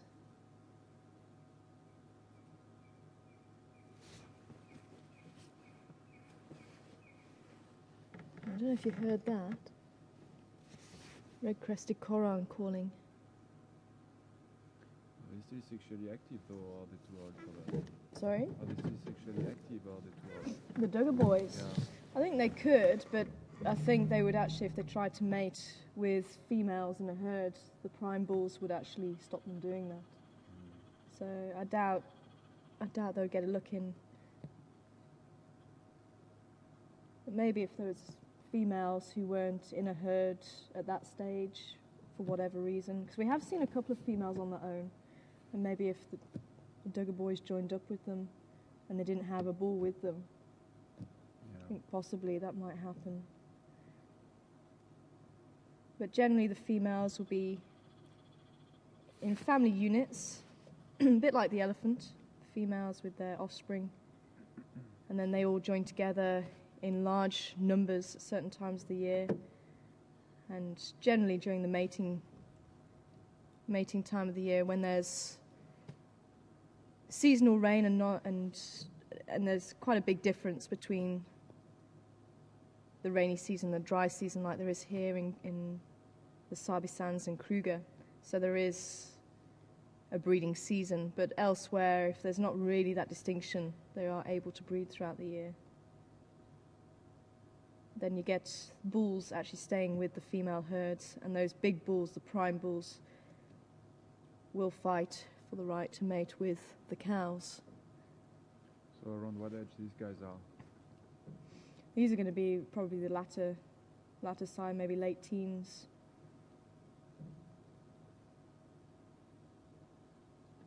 Late teens? Okay. Late teens. I think they'll be lucky to get into the early 20s.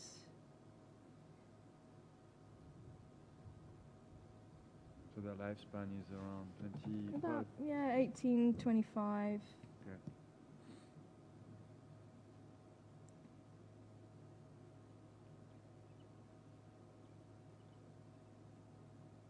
Okay. Life at a very slow pace in Buffalo. I wonder if Gary's watching. Gary said to me that the buffalo were his favourite. So Gaz, if you are watching, and if you will be, you might be at work, there's a buffalo for you.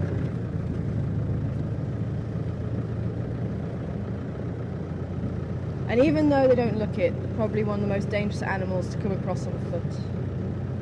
Because when they get to that age, they're a little bit more unpredictable, a little bit more cantankerous.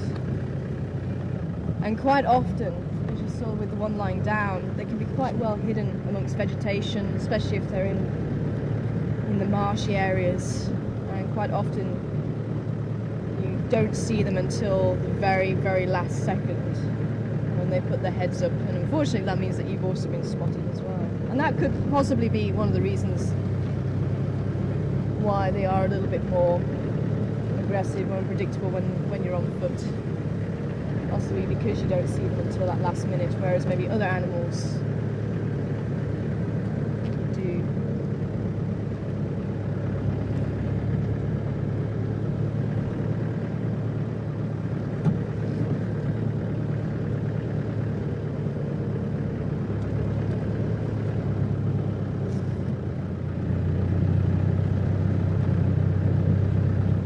Okay, we got some more. Oh, rhino tracks. Heading that way. We've got some, looks like baby elephant tracks here. Oh no. Baby rhino! Baby rhino tracks. I think it's blunt-horned female with her baby. Go and have a look down here. You never know. She might just be around here.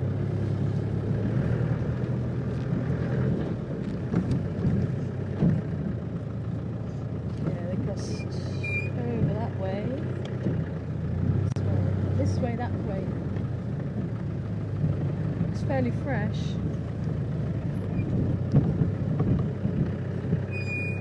Looks like baby ran back to mum.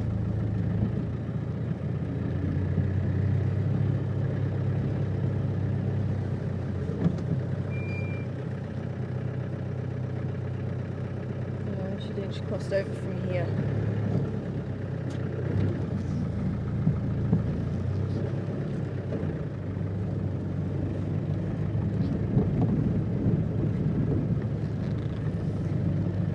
Hi Stacey over in Australia, good to hear from you. And thanks for all the posts as well, wonderful, up on the Facebook.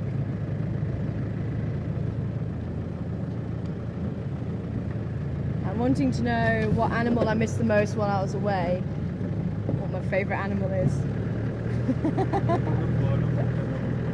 Oh, is it? Are you speaking as well?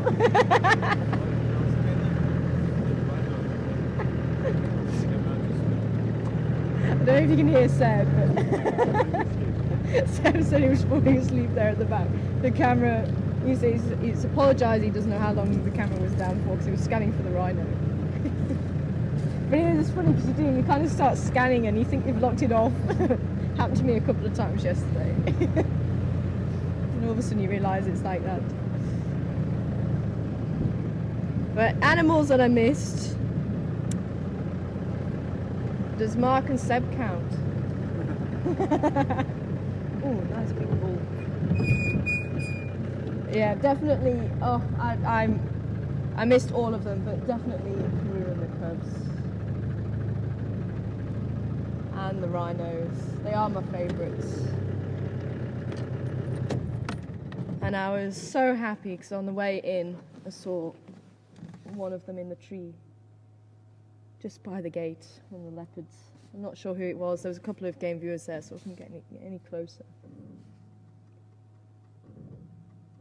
But actually, just going to talk about the giraffe quickly. I don't know if you noticed how light the females were, and in contrast, how dark this male is. He is extremely dark, so he'll be quite a desirable bull to the females. Generally, as giraffes get older, they generally get darker. But it is a bit of a myth that only males are dark and females are light. You do get individuals who are vice versa. So it is only a general rule. But he is a beautiful dog.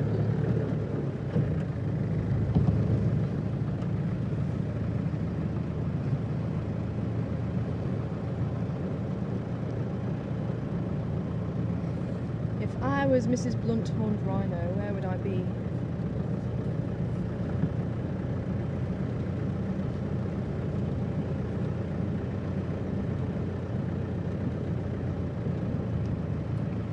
I was hoping she might have just cut through here.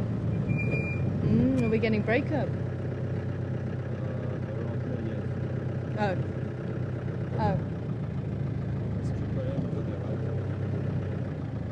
Triple M to the Mm. yeah, that's on me right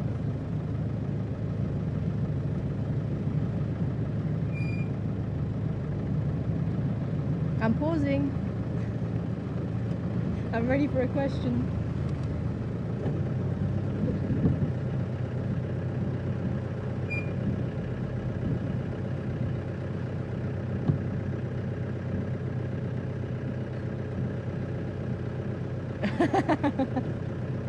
Cheryl Ann asking if my thermometer and compass came with a secret coding.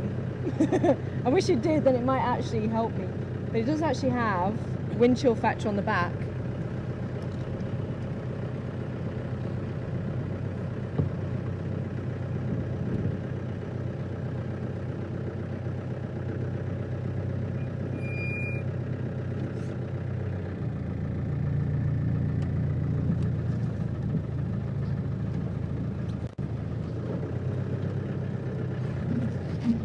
Who was that from? Jean! Hi, Jean! Good to hear from you as well. And my thermometer, I did actually buy from, what do you call it? A hiking shop. So I would have thought it'd be reliable. That's why I was so chuffed. I thought that's perfect. Put it on the Gunda.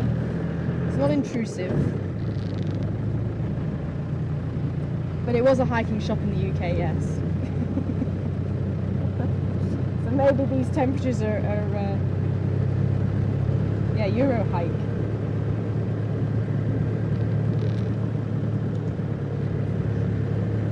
So, yeah. Mark's saying it's always 0 degrees in the UK, so maybe that's why they can get away with it. Well, we're supposed to be heading east. Oh, yeah, kind of. Yeah. Compass is kind of right.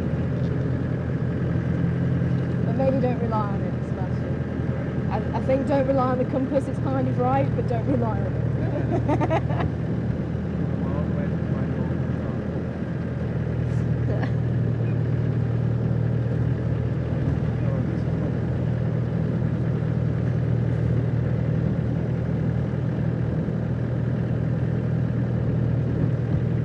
Hi, Suzanne.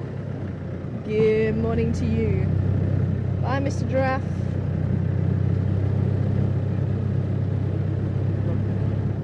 Oh yeah, little steamboat.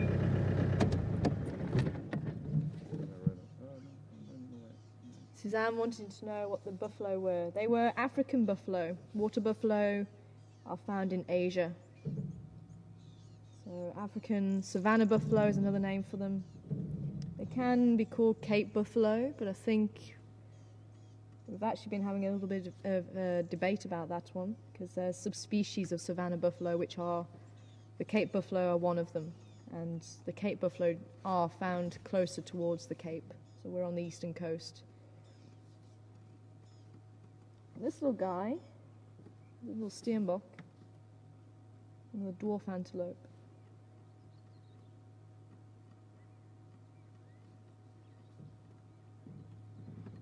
And it must have heard something. Yeah, I also heard something. They must have decided that it's something that's not going to be a problem. Oh, I think there's some Franklins moving in the back. But the steenbok, you can see with the ears held forward and eyes looking straight ahead. That's how you can tell when an animal is alert and focusing on something. And the steenbok will be caught by leopards. I think Karula actually favours them quite a lot.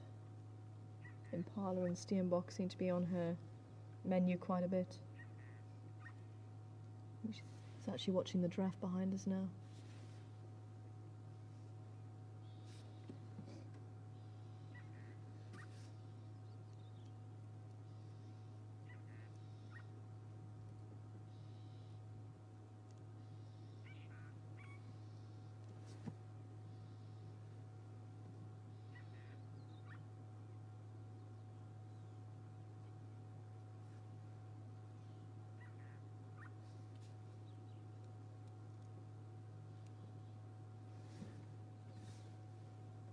But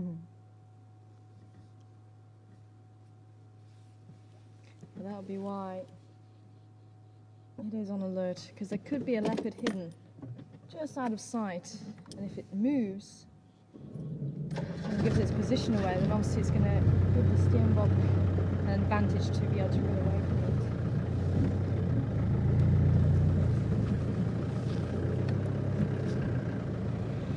Just had to move those apart a bit. Right, let's leave him to it.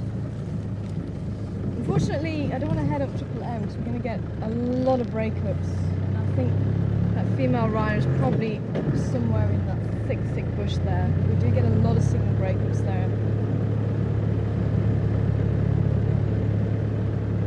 I'll see if we can maybe go around towards Impala Plains.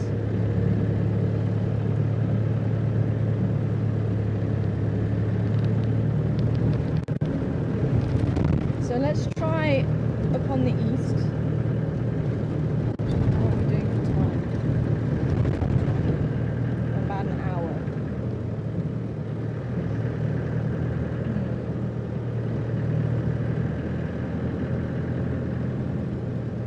Well, actually, Mark's just saying that we're having better signal. Maybe we should try it then. I just want to try it just up on that Triple M side. It would be wonderful to see her.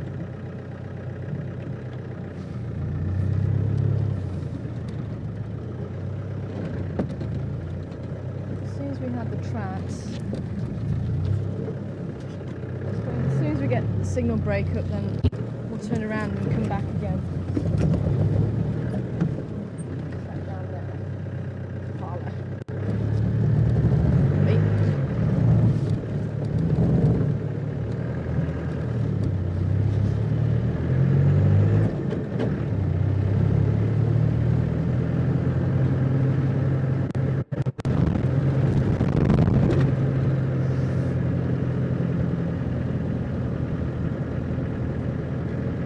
Actually, just saying about, I think there was another part of the question that I forgot earlier. I forget who it was from now. But asking about the drive of Gunda, I was just thinking about, because there's a lot of ridges here that I was talking about earlier. So it looks like someone has gone along to try and smooth them out, but there's some that are starting to form again. Because this road is quite open. And they were wondering if the Gunda had a stabilizer or something, because it seems to be quite a smooth ride. No, I'm laughing because I'm sure Sebastian won't agree with you on that one. It's definitely not a smooth ride. You don't feel it as much when you're driving.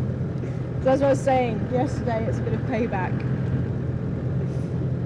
Yesterday when I was driving, I No, think, you did, yeah. but it was still a bit bumpy. Why don't you do it? I do, I forget. Because you do, when you're driving you forget. Well, you nearly lost me a couple of times. So I'm hoping you're going to stay with us here. We're just going to go up Triple M, because I think she might have just cut straight through. And this will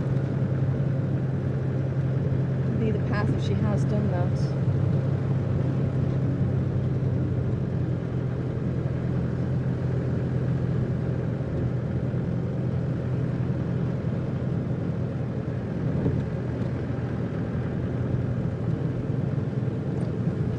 That there. Kudu. Victor! Morning, Victor!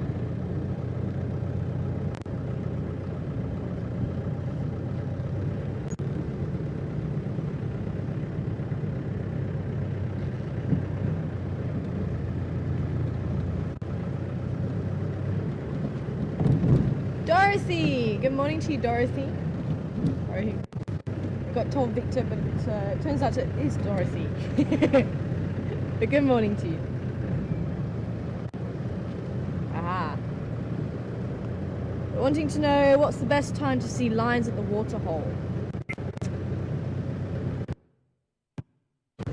Now, oh, okay, folks.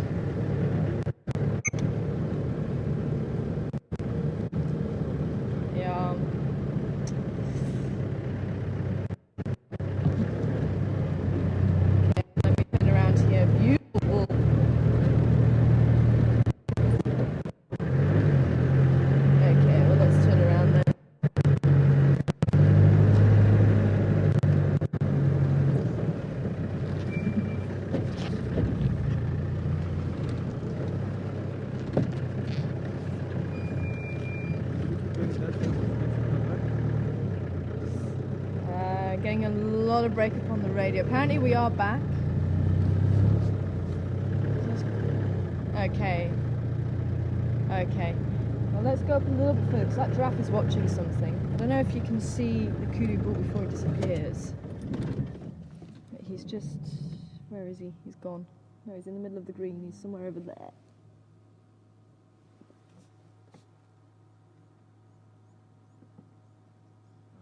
Yeah, he's gone. But he was a beautiful kudu bull. You can just about see his back. Let's keep going up the hill then. Let's see if we can look down.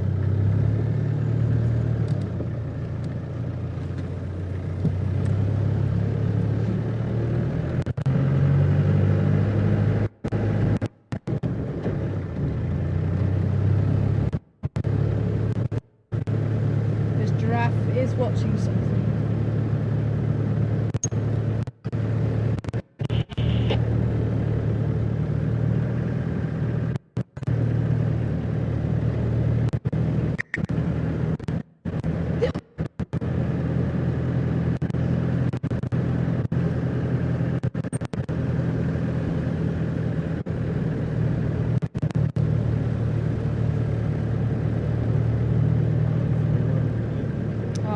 Okay.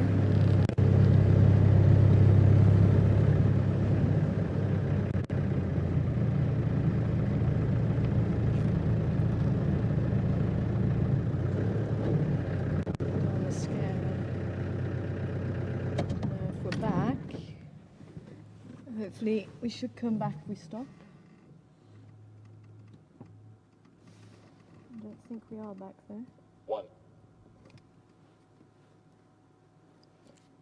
Mark, are we back? Okay, so we are back. But, Sev's just told me that you've seen this giraffe before. Yeah, the one with the limp. I've seen him on Philemon's cut line a few days ago. Yeah, he's got a bit of a limp apparently. And that's why obviously he's holding the leg up. But he's watching something in there. As I was saying earlier, there are those grey areas about where you should interfere and where you shouldn't. And this is one of those areas which is always difficult to see an injured animal, and a lot of people do ask why we don't get involved. And unfortunately it is all part of nature. You do get animals that are injured and they then become food for other animals unless they can actually overcome that injury. So unless it's actually caused by a human, the park authorities don't usually get involved. That's why, as I say, Tankman we're not sure if it was human related or not. That's the baboon I was talking about earlier.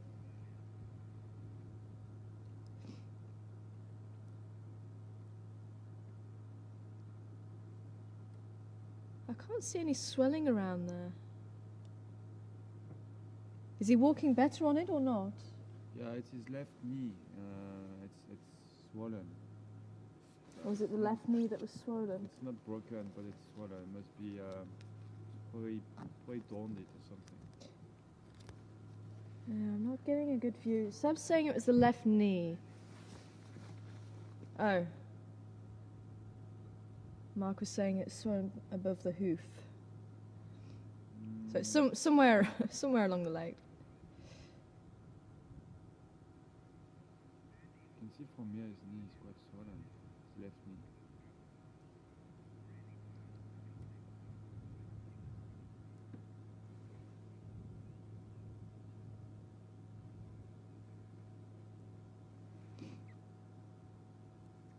I think Candy was asking.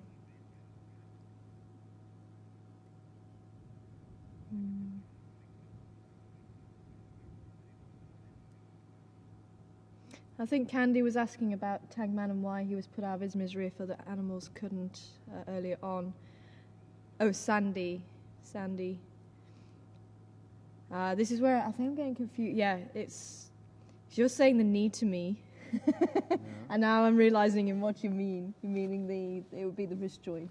Where is it? Yeah, so that's what Mark was also saying. Okay, that's why I was getting a bit confused. So where are their knees? The knees are much further up. So that what you think is the knee is actually the ankle or wrist joint. That would be our equivalent. Oh, okay. So yeah, we're talking about the same thing. Yeah, so...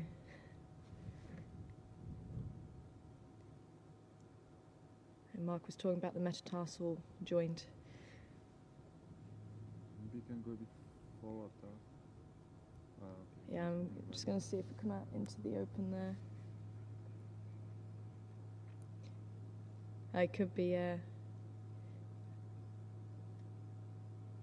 is it the metacarpal? I think we call it metatarsal because you often talk about the metatarsal in the birds, and it'll be the back leg. Could be the metacarpal in the front. I forget now, but it's basically our equivalent of a wrist joint. But it is a difficult one, and that's where the line, as I say, it's a very difficult one. Now, I don't know if they actually thought it might have been human-related with the baboon. Oh, I can see, yeah, it is a little bit swollen. But is it walking better than it was? No different. Now, unfortunately, with a giraffe as well, to actually dart it will put it under, and that's the same for any animals.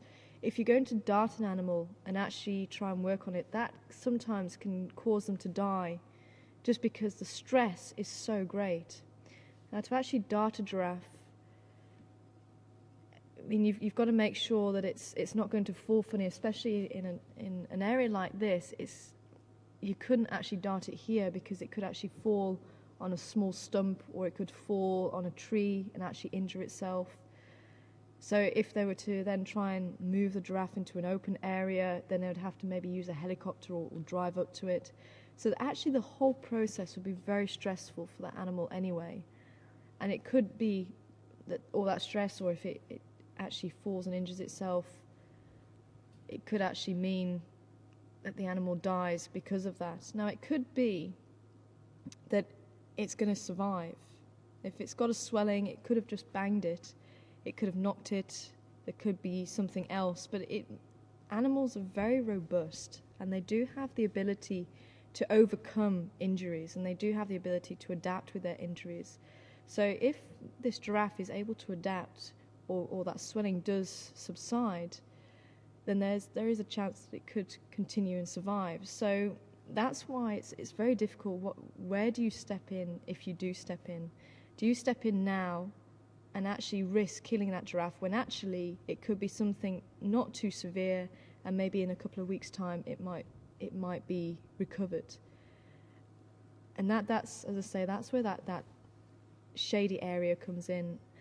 And again, it's very difficult when you see an animal suffering. Now, it doesn't look, I'm sure it's quite painful, but it doesn't look like it's actually hindering the giraffe. Like, it could still find water, it could still find food. It just might take a little bit longer to get there.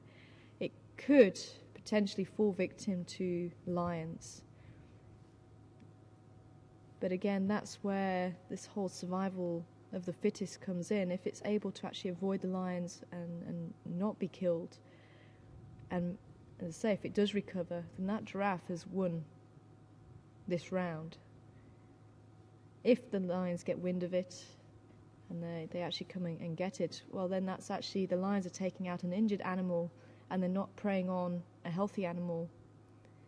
So it is this balance. As I say, it's never easy to see.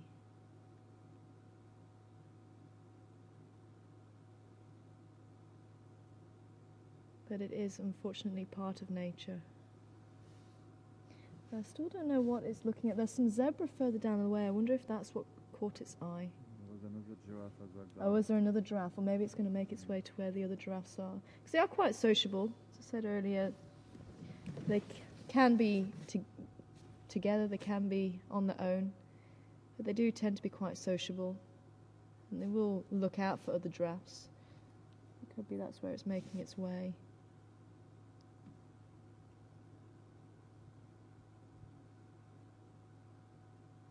I do wonder what happened to it, though.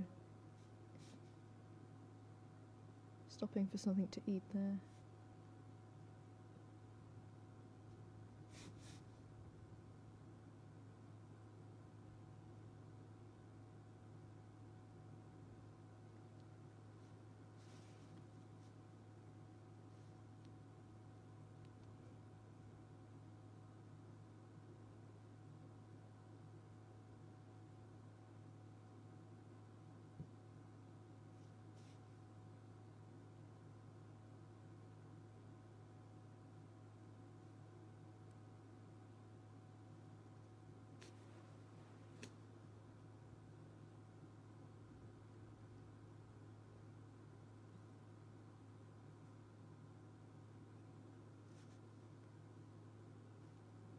When was the last time that we saw it?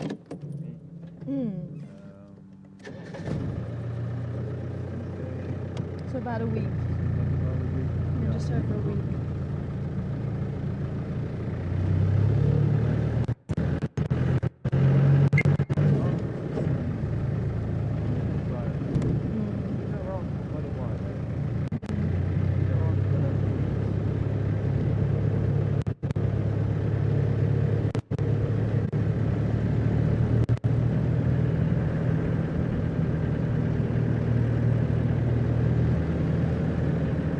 Okay.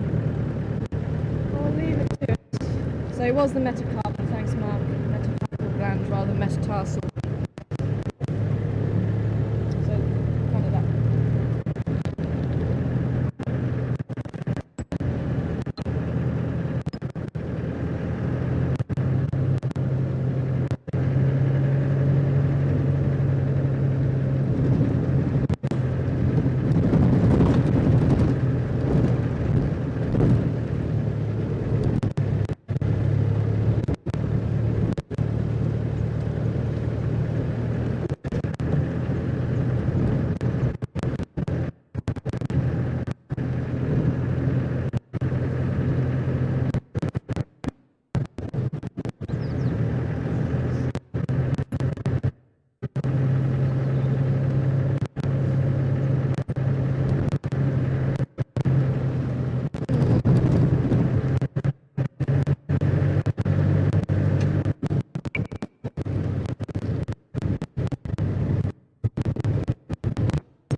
Leading to Impala Plains.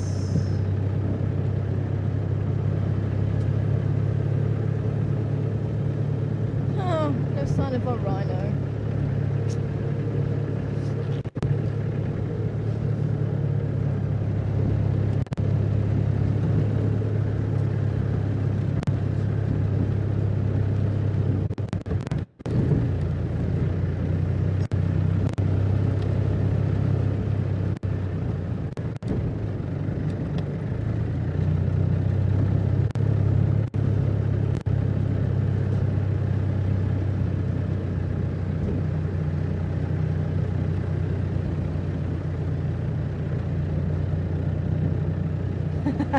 Thanks, JJ, getting corrected there. Good to hear from you, JJ. Saying I actually said.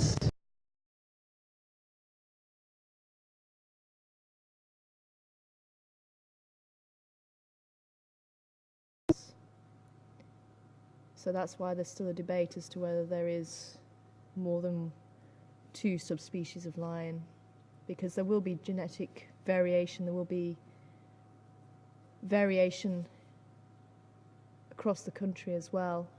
Regional variation, that's the word I'm looking for. Just like the giraffe, there's regional variations with the different patterns of giraffe, different colorations and things like that to a degree. So it's a similar sort of thing. Same with the zebra that we're looking at now. And there's been a huge debate as to whether these are Burchell's zebra or not. And when I started guiding, I thought that these were common or plain zebra, that they were actually different to Burchell's zebra in the East Africa. And these guys have, unfortunately this one actually is one that doesn't have, but maybe if it turns, but the one that was actually we were just looking at doesn't have the characteristic shadow stripe, yeah. Now on the rump there you can see it's black and white, but there's no brown stripe. Whereas the herds, the rest of the herds at the back actually do have that shadow stripe, and the zebra up in East Africa apparently lack that. And I think the ear size is different, and there's a couple of other differences between these Burchell zebra and the other Burchell zebra, and that's why they thought they were actually no longer Burchell zebra here. But I think it's come full circle, and I think they have decided that actually they are still Burchells. It gets very confusing trying to keep up with it all.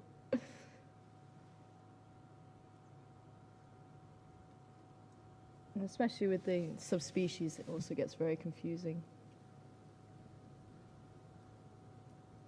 But actually with zebra, if you take the Grevies and you take the Burchells and even the Cape mountain zebras, they actually have different numbers of chromosomes. So for a Burchell zebra to mate with a Grevy zebra, it's not going to produce an offspring that's going to be able to go on and reproduce itself. If it does reproduce, it'll be sterile.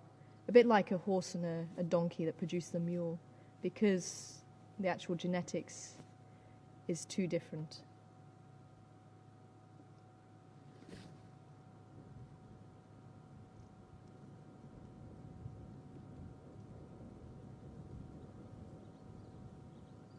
Shall we continue on? We've still got a little time left, and I think we are going to head off into the east, see if there's anything there. Unfortunately, it sounds like we've been on our own all this morning.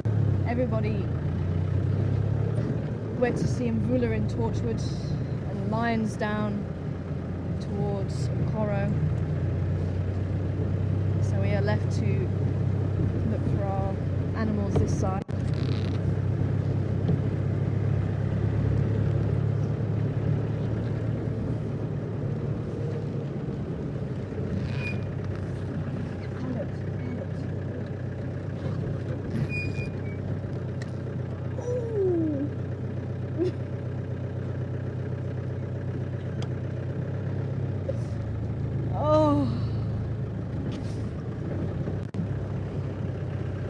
Just saw a little spotted owlet, and it went onto the branch, and I was just trying to get into a position where you can see it.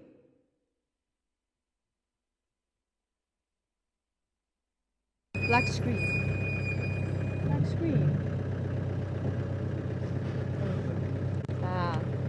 Okay, we're going to head back towards Gowrie Dam and head down central, I think.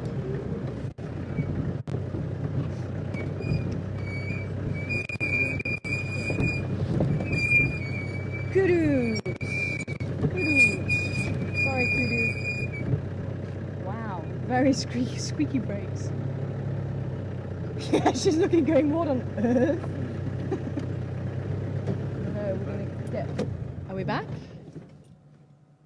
We're in the dip. We're back. Thought we might have gone through in the dip. Female kudu this time.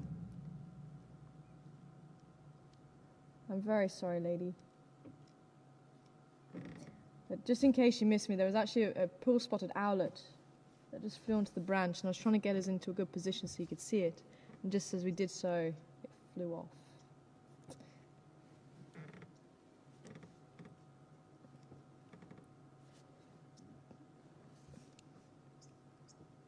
These are one of my favourite antelope, I must admit. I love kudu.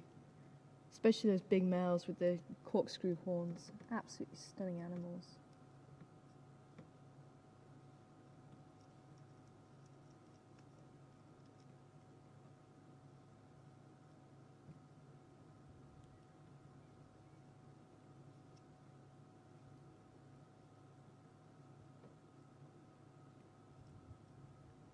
I can still hear the geese down at the dam. If anybody is watching, if the Zoomie's watching, anyone's seen any action from the cats around there, because those geese are still calling. I wonder what they are calling about.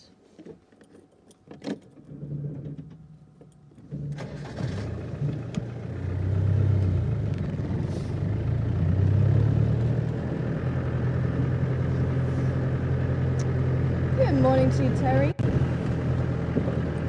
And somebody was asking about my hat as well. Who was asking about my hat? And Terry wanting to know, is there more than one herd of zebra on the reserve? Yes, there will be quite a number of zebra on the reserve. And on occasion there's actually individuals that we can recognise, and we'll see them for maybe a few days or a couple of weeks, and then they seem to move on.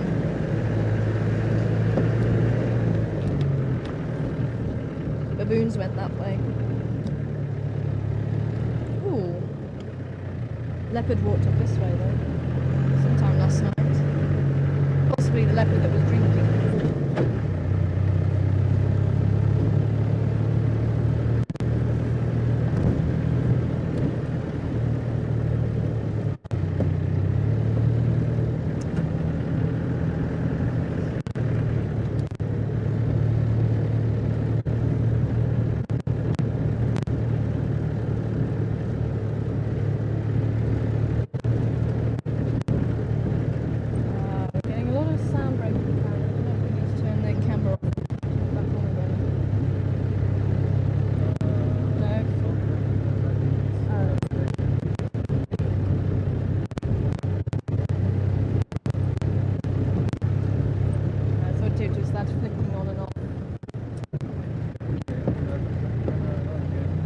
Says it's not that flipping.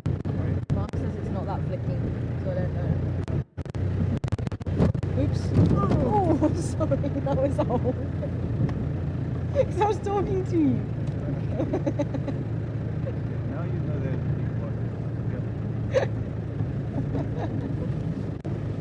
Sorry, Seb. I thought you had to there that time. Yeah, that one's new to me. That one's new to me. Oh, you know it, so you have done it then.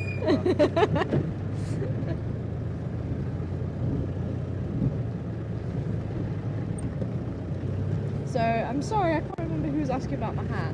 But Rosie gave it to me in London. Oh, Mark's trying to find who was asking about my hat. Debbie! Debbie in Alberta. Hi, Debbie.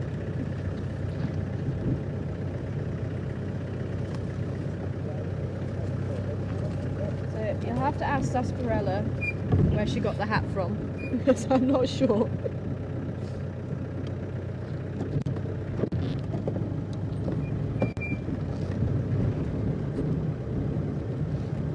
Sounds like you enjoy collecting hats. You've got a big baseball hat collection. Lots of hyena activity.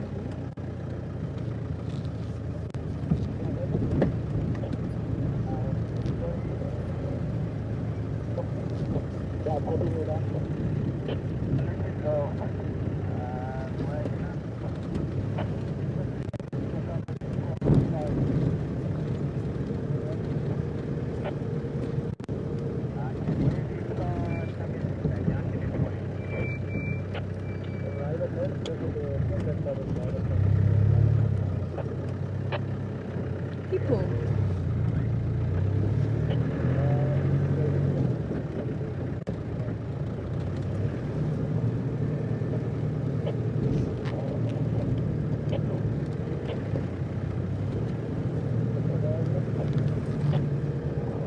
Oh, we're about 17 degrees. That's feeling a little bit more like it. Although north is apparently behind us.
We're going to lose going to lose picture.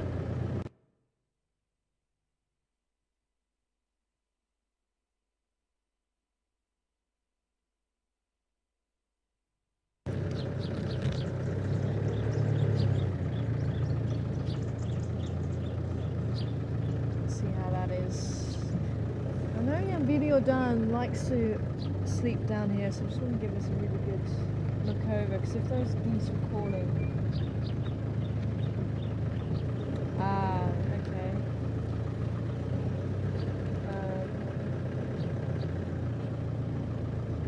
So a few people are saying it could be in Duna.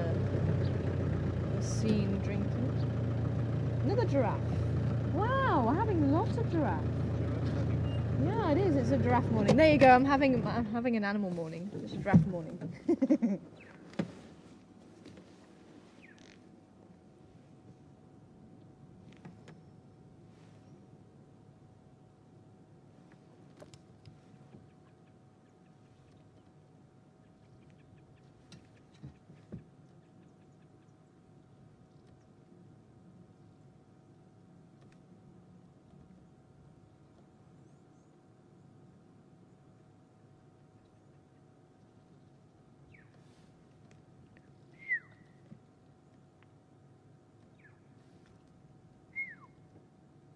There he goes.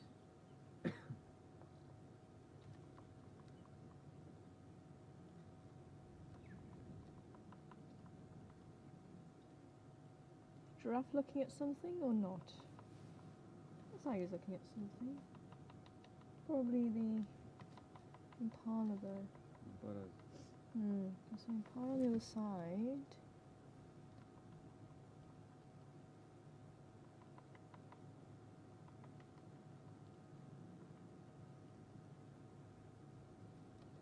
The geese are not here now.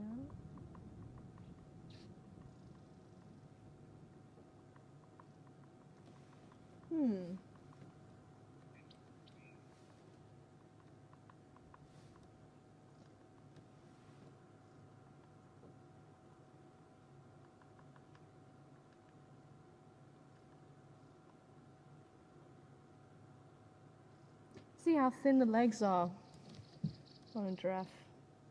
And that actually helps to keep the blood pressure high and stops all the blood actually pooling down by their feet. Almost like wearing stockings. If you go on a plane, you put thick stockings on, it helps to keep the blood pressure up.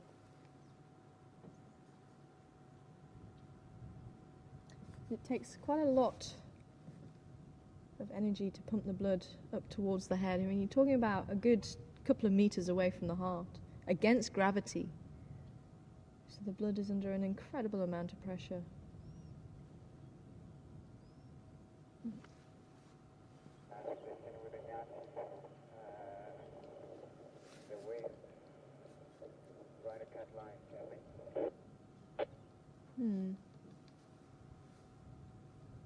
Well, let's keep going along Central. I would like to try and head up around there. I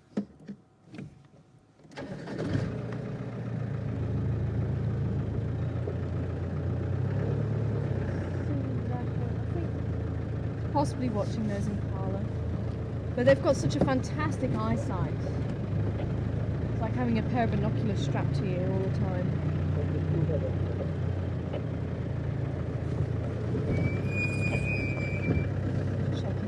Away again. This is another favourite spot of the leopards to actually use, especially down in that little part there.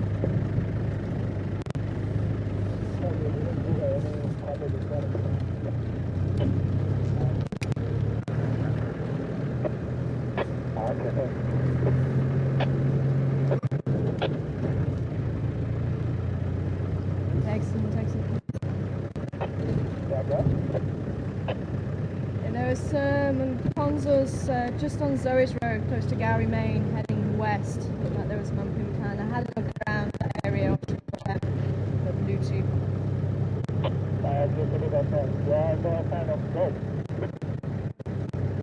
Just some Ponzos around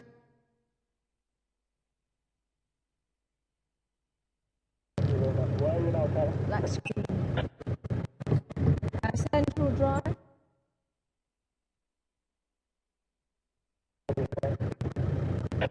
It's been a little bit quiet this side.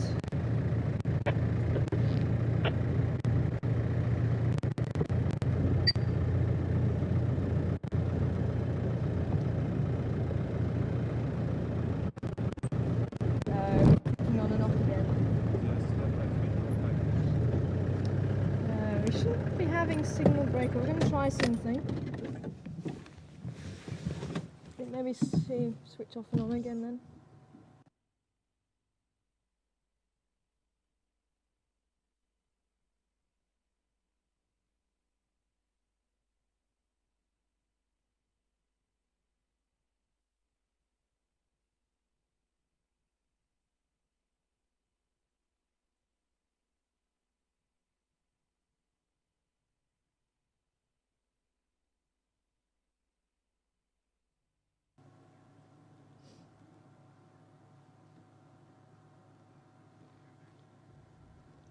Okay, hopefully this is going to work.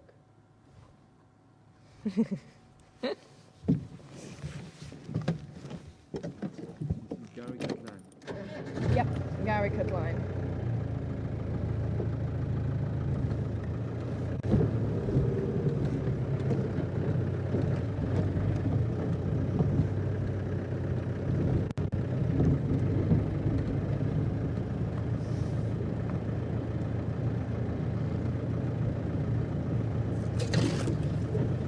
It's amazing how open the bush is at the moment.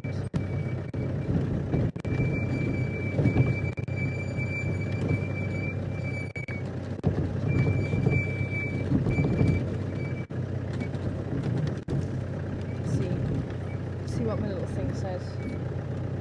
Oh, we are 20 degrees. Getting there. It's getting there. I think it could be about 20 degrees actually.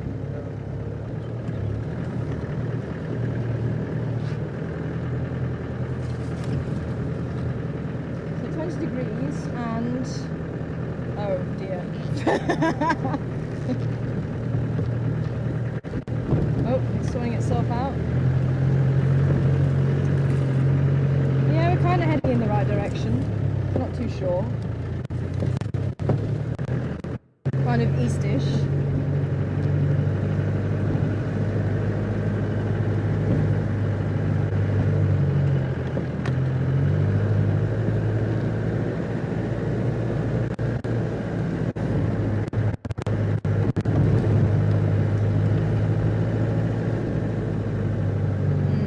Still a little bit. Still very quick.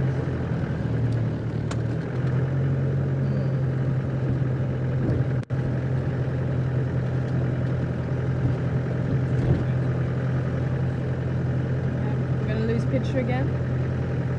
Oh, I was saying steady. Okay.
Good morning to you, Alan. Sorry, Seb was just asking me something.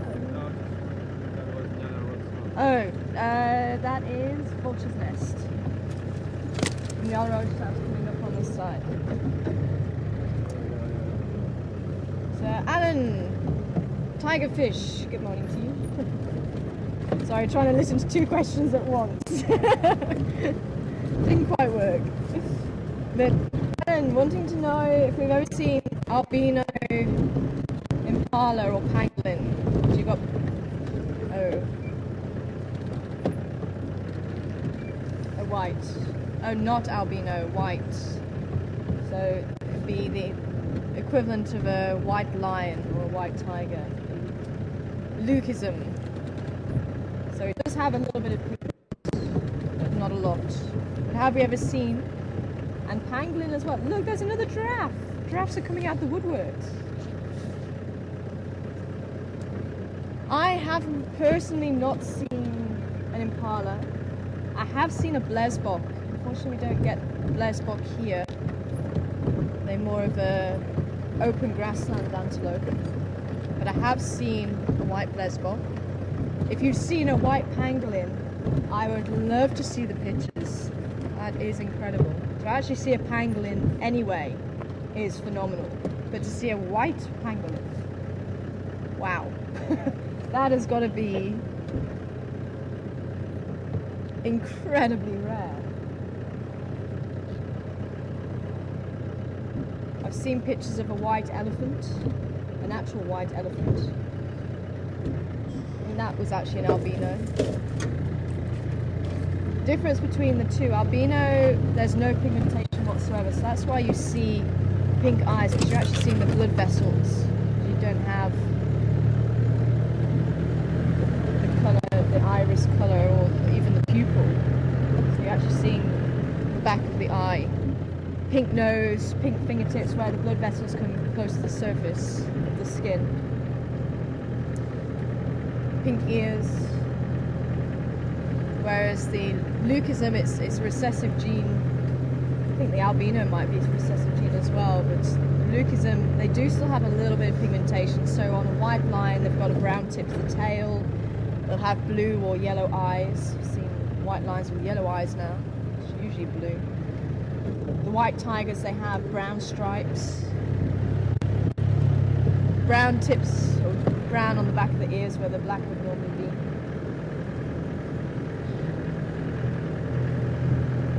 And my friends have seen a white buffalo.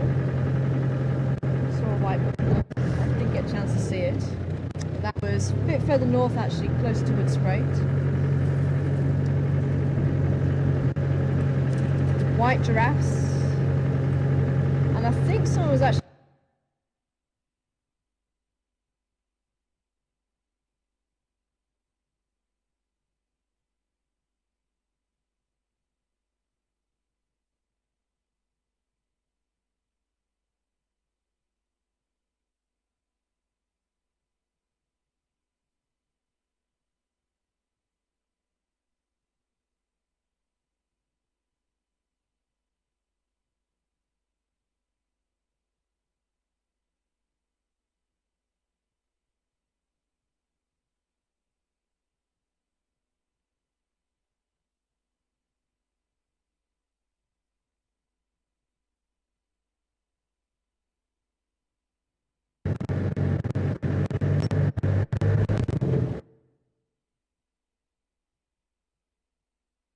Screen.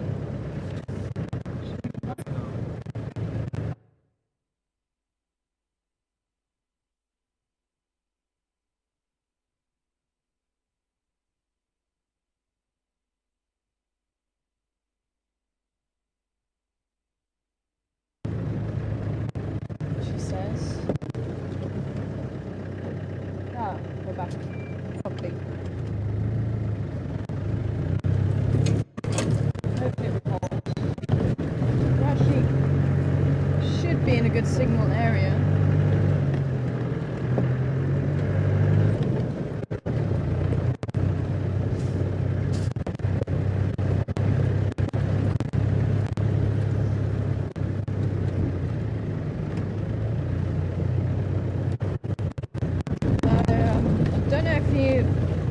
the end of what I was saying, but I've seen or I've heard of white giraffes, and apparently they seem to occur along the fault line in Africa. So I don't know if that has something to do with it. Something affecting the genes or genetic pool.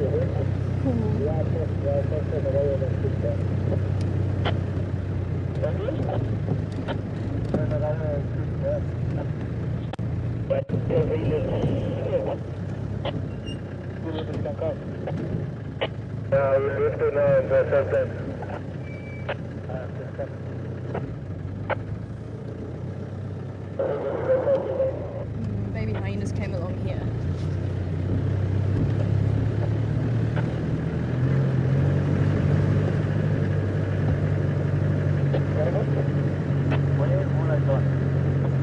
Where's Mvula gone? Where's Mvula gone? Over there.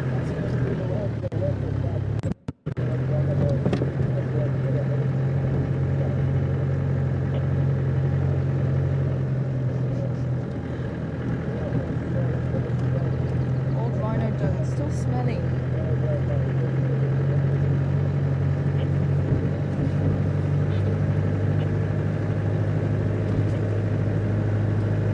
Rula was last seen heading into Torchwood. That's one of the reasons why I wanted to try along here. But there's been a lot of vehicles up and down around here, so that's why I've only just come over now. But well, we might as well check out the west. Seems there's quite a lot of vehicles this side.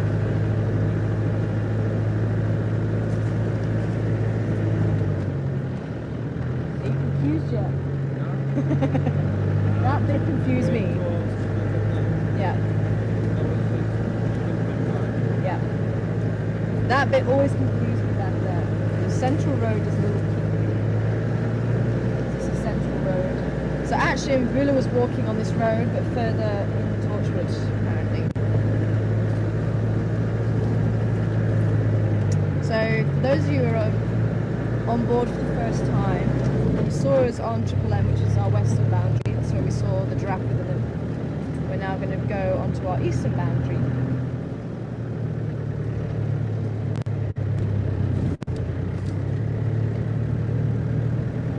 And we actually were on our southern boundary, Gowrie, Maine. I see warthog.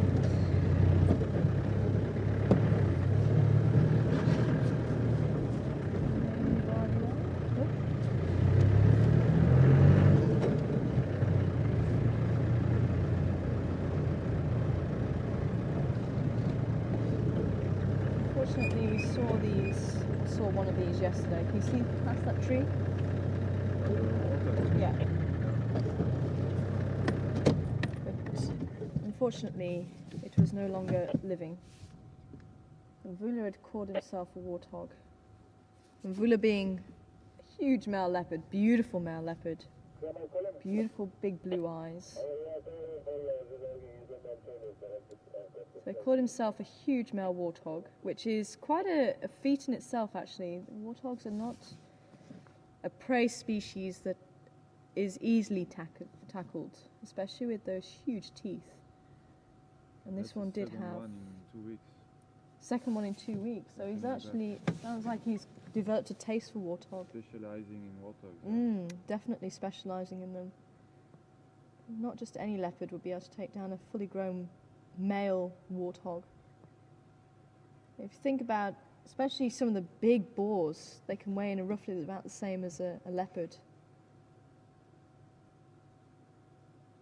depending on the size of the leopard. But they can reach 60 kilos in weight, some of the big boars. Male leopards, you're looking at between 60 and 80 kilos, maybe 90 for a big male leopard. I think Mvula is probably knocking on 75, maybe 80 kilos.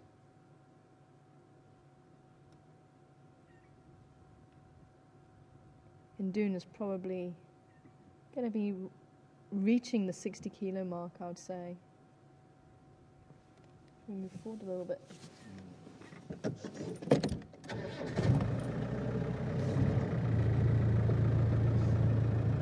And it's actually those teeth, like I was playing around with an aardvark hole earlier. They'll take an aardvark hole and actually make it larger so that they can live inside an old aardvark burrow, and they'll use the teeth to actually gouge it out, as well as obviously the feet as well. So they'll make the hole bigger, and then they'll actually back into the hole. So if there's anything outside, they can come charging out, and those teeth, which are razor sharp, you've got those curved ones on top, but the ones below that actually rub against the curved ones sharpen up very nicely, and they can then use those as a weapon. And that's why you don't want to go walking in front of a hole that might be occupied by one of these guys. And what I have seen is footage of a leopard waiting for the female warthog to come charging out, and they'll wait just by the entrance, and then the piglets will follow, and that's what they actually go for. I have seen them do that. Well, not seen them, I've seen them on footage doing that. And we've seen the Styx lions think better from trying to catch a warthog that was hiding away from them. And they were quite young, I think it was a Styx male. And they kind of looked at it and then decided better of it.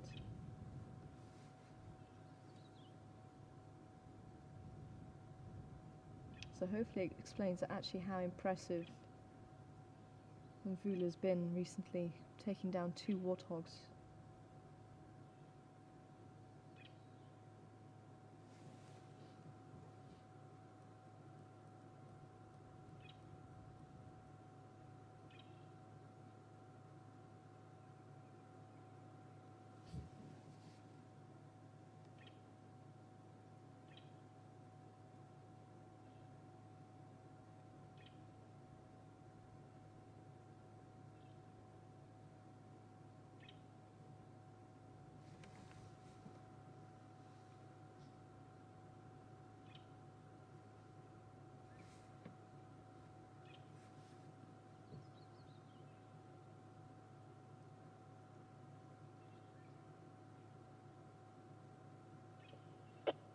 They can make themselves look even more imposing if you see that hair down the back.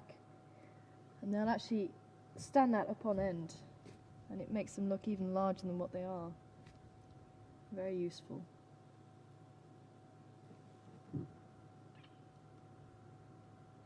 You'll see if they get a fright, they'll actually erect that hair.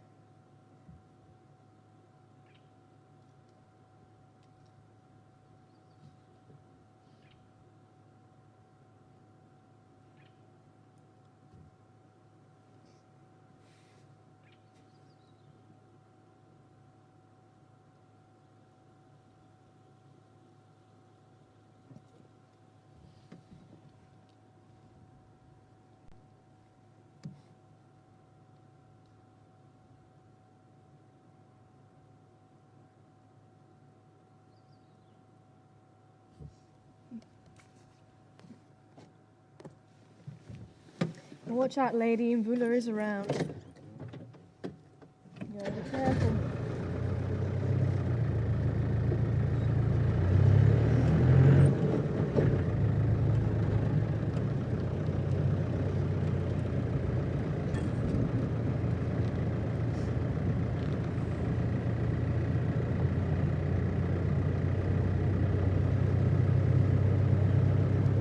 So if you've liked what you've seen today, if you're a new viewer, enjoyed coming on safari with us here in Djuma Game Reserve in South Africa. And remember, it is live, so if you want to participate, I actually put my teeth back in and talk. If you want to participate in sending questions, and questions@djuma.com is where you need to send them to during the drive times. Unfortunately, it looks like we're coming towards the end of drive soon. But please tell all your friends, tell your family, ask them to come on drive with us, and the more people that we can get on drive, the more chance we have of keeping these drives going. please be patient when a Google ad comes up. Because that's where we raise the money to keep the drives going. And if you would like to watch the waterhole camera during the day, you've seen us go over the dam wall a couple of times. And especially with it being winter time, there's a chance to see a whole variety of animals through the day and night. It's on 24 hours a day. It's always worth watching Karula and the cubs. Been down there, there was a leopard drinking last night. Elephants, rhinos, seen quite a number of things. Hippo babies being born. Crocodiles catching Nyala, although I think the crocodiles moved, but you never know, you might come back again.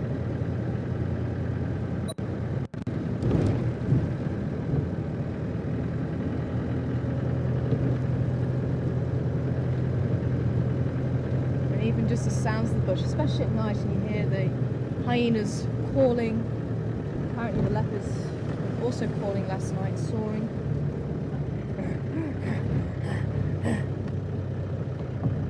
Which Mvula did so beautifully last night for us. I was actually amazed.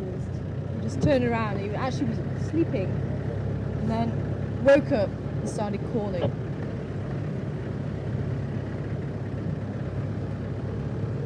It just goes to show a sleeping cat can become a very active cat in a very short space of time.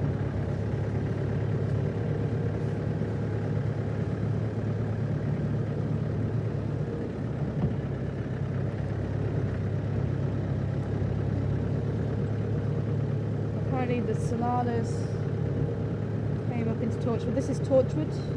I'm not allowed to go over there. This is Cheetah Line, our eastern boundary. The lines are in there somewhere, apparently. So is Mvula. I don't know about Karula.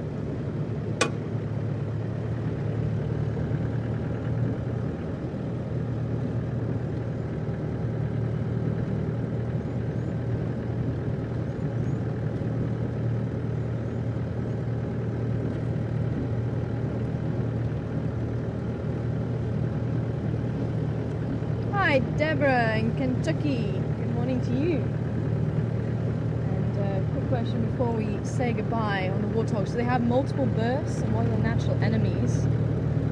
They do have multiple births. That female we were just watching looked like she had at least 2 piglets the same age, and that there was a third one that was possibly slightly older, maybe a piglet from last year. Excuse me. Their natural enemies, lions, leopards, when they're piglets, maybe some of the smaller carnivores, even hyenas. And the piglets, maybe even eagles. There's a very small piglet. When they're born, they're probably about this sort of size. They're tiny. They'll stay in the burrow for a few days and then emerge when they're a little bit older. And they usually emerge when they're about this sort of size. Tiny, tiny piglets. So hopefully towards the end of the year we'll start to see some more baby piglets, baby warthogs. Lifespan, I actually forget, I think it's somewhere around the mid-teens. I'll have to just double check on that one. But unfortunately, I think it has come to time to say goodbye. Ooh, pink turtle dove. Oh, he flew off. No, come back. No, he's not going to play. I was hoping to show you a Cape turtle dove just a little bit closer than what it was this morning. He's a bit too far back now. But thank you very much for joining me this morning, and hope you have enjoyed it. Not too many of the large animals, but definitely a lot of the smaller animals, and it's always great to see whatever the bush wants to show us. My name's Tara, Sebastian's been on camera, and thank you very much, Rosie, for my hat. I'll be wearing it this afternoon. As I say, it's my first day back. So for those of you who enjoyed the hat, it's always great. But if you'd like to join us again, please do this afternoon, 3:30 Central Africa time, where I'll be going out once more into Djuma and see if we can find maybe some of the cats this afternoon, or even the rhinos. I'd love to catch up with the rhinos. That big crash of 6, I have missed them too. But take care wherever you are in the world. Thank you for all the welcome backs and all the questions, and join us again here on Wild Earth. Take care, everybody.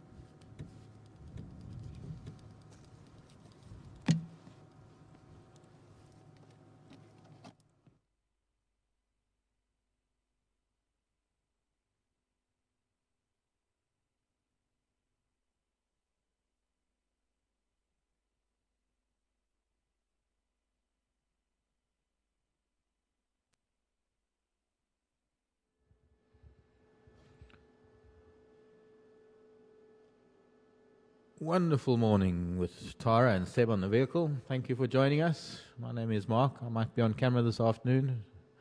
Might be, not sure. And good night to those of you going to bed. Hope you've all recovered from, on the East Coast, those of you on the East Coast, recovered from Irene. Brace yourself because there's another one coming with a K. What is it? I forget. Kate or something. But there's another one, another storm brewing in the Atlantic. Hopefully it doesn't get to you. For those of you in the UK or Europe, hope you have a wonderful day today. And for those of you here in South Africa, hope your day is as sunny as ours. It's nice to have the winter chills finally leaving us. Well, I hope they have. My name is Mark. I'll see you later. Bye, everybody.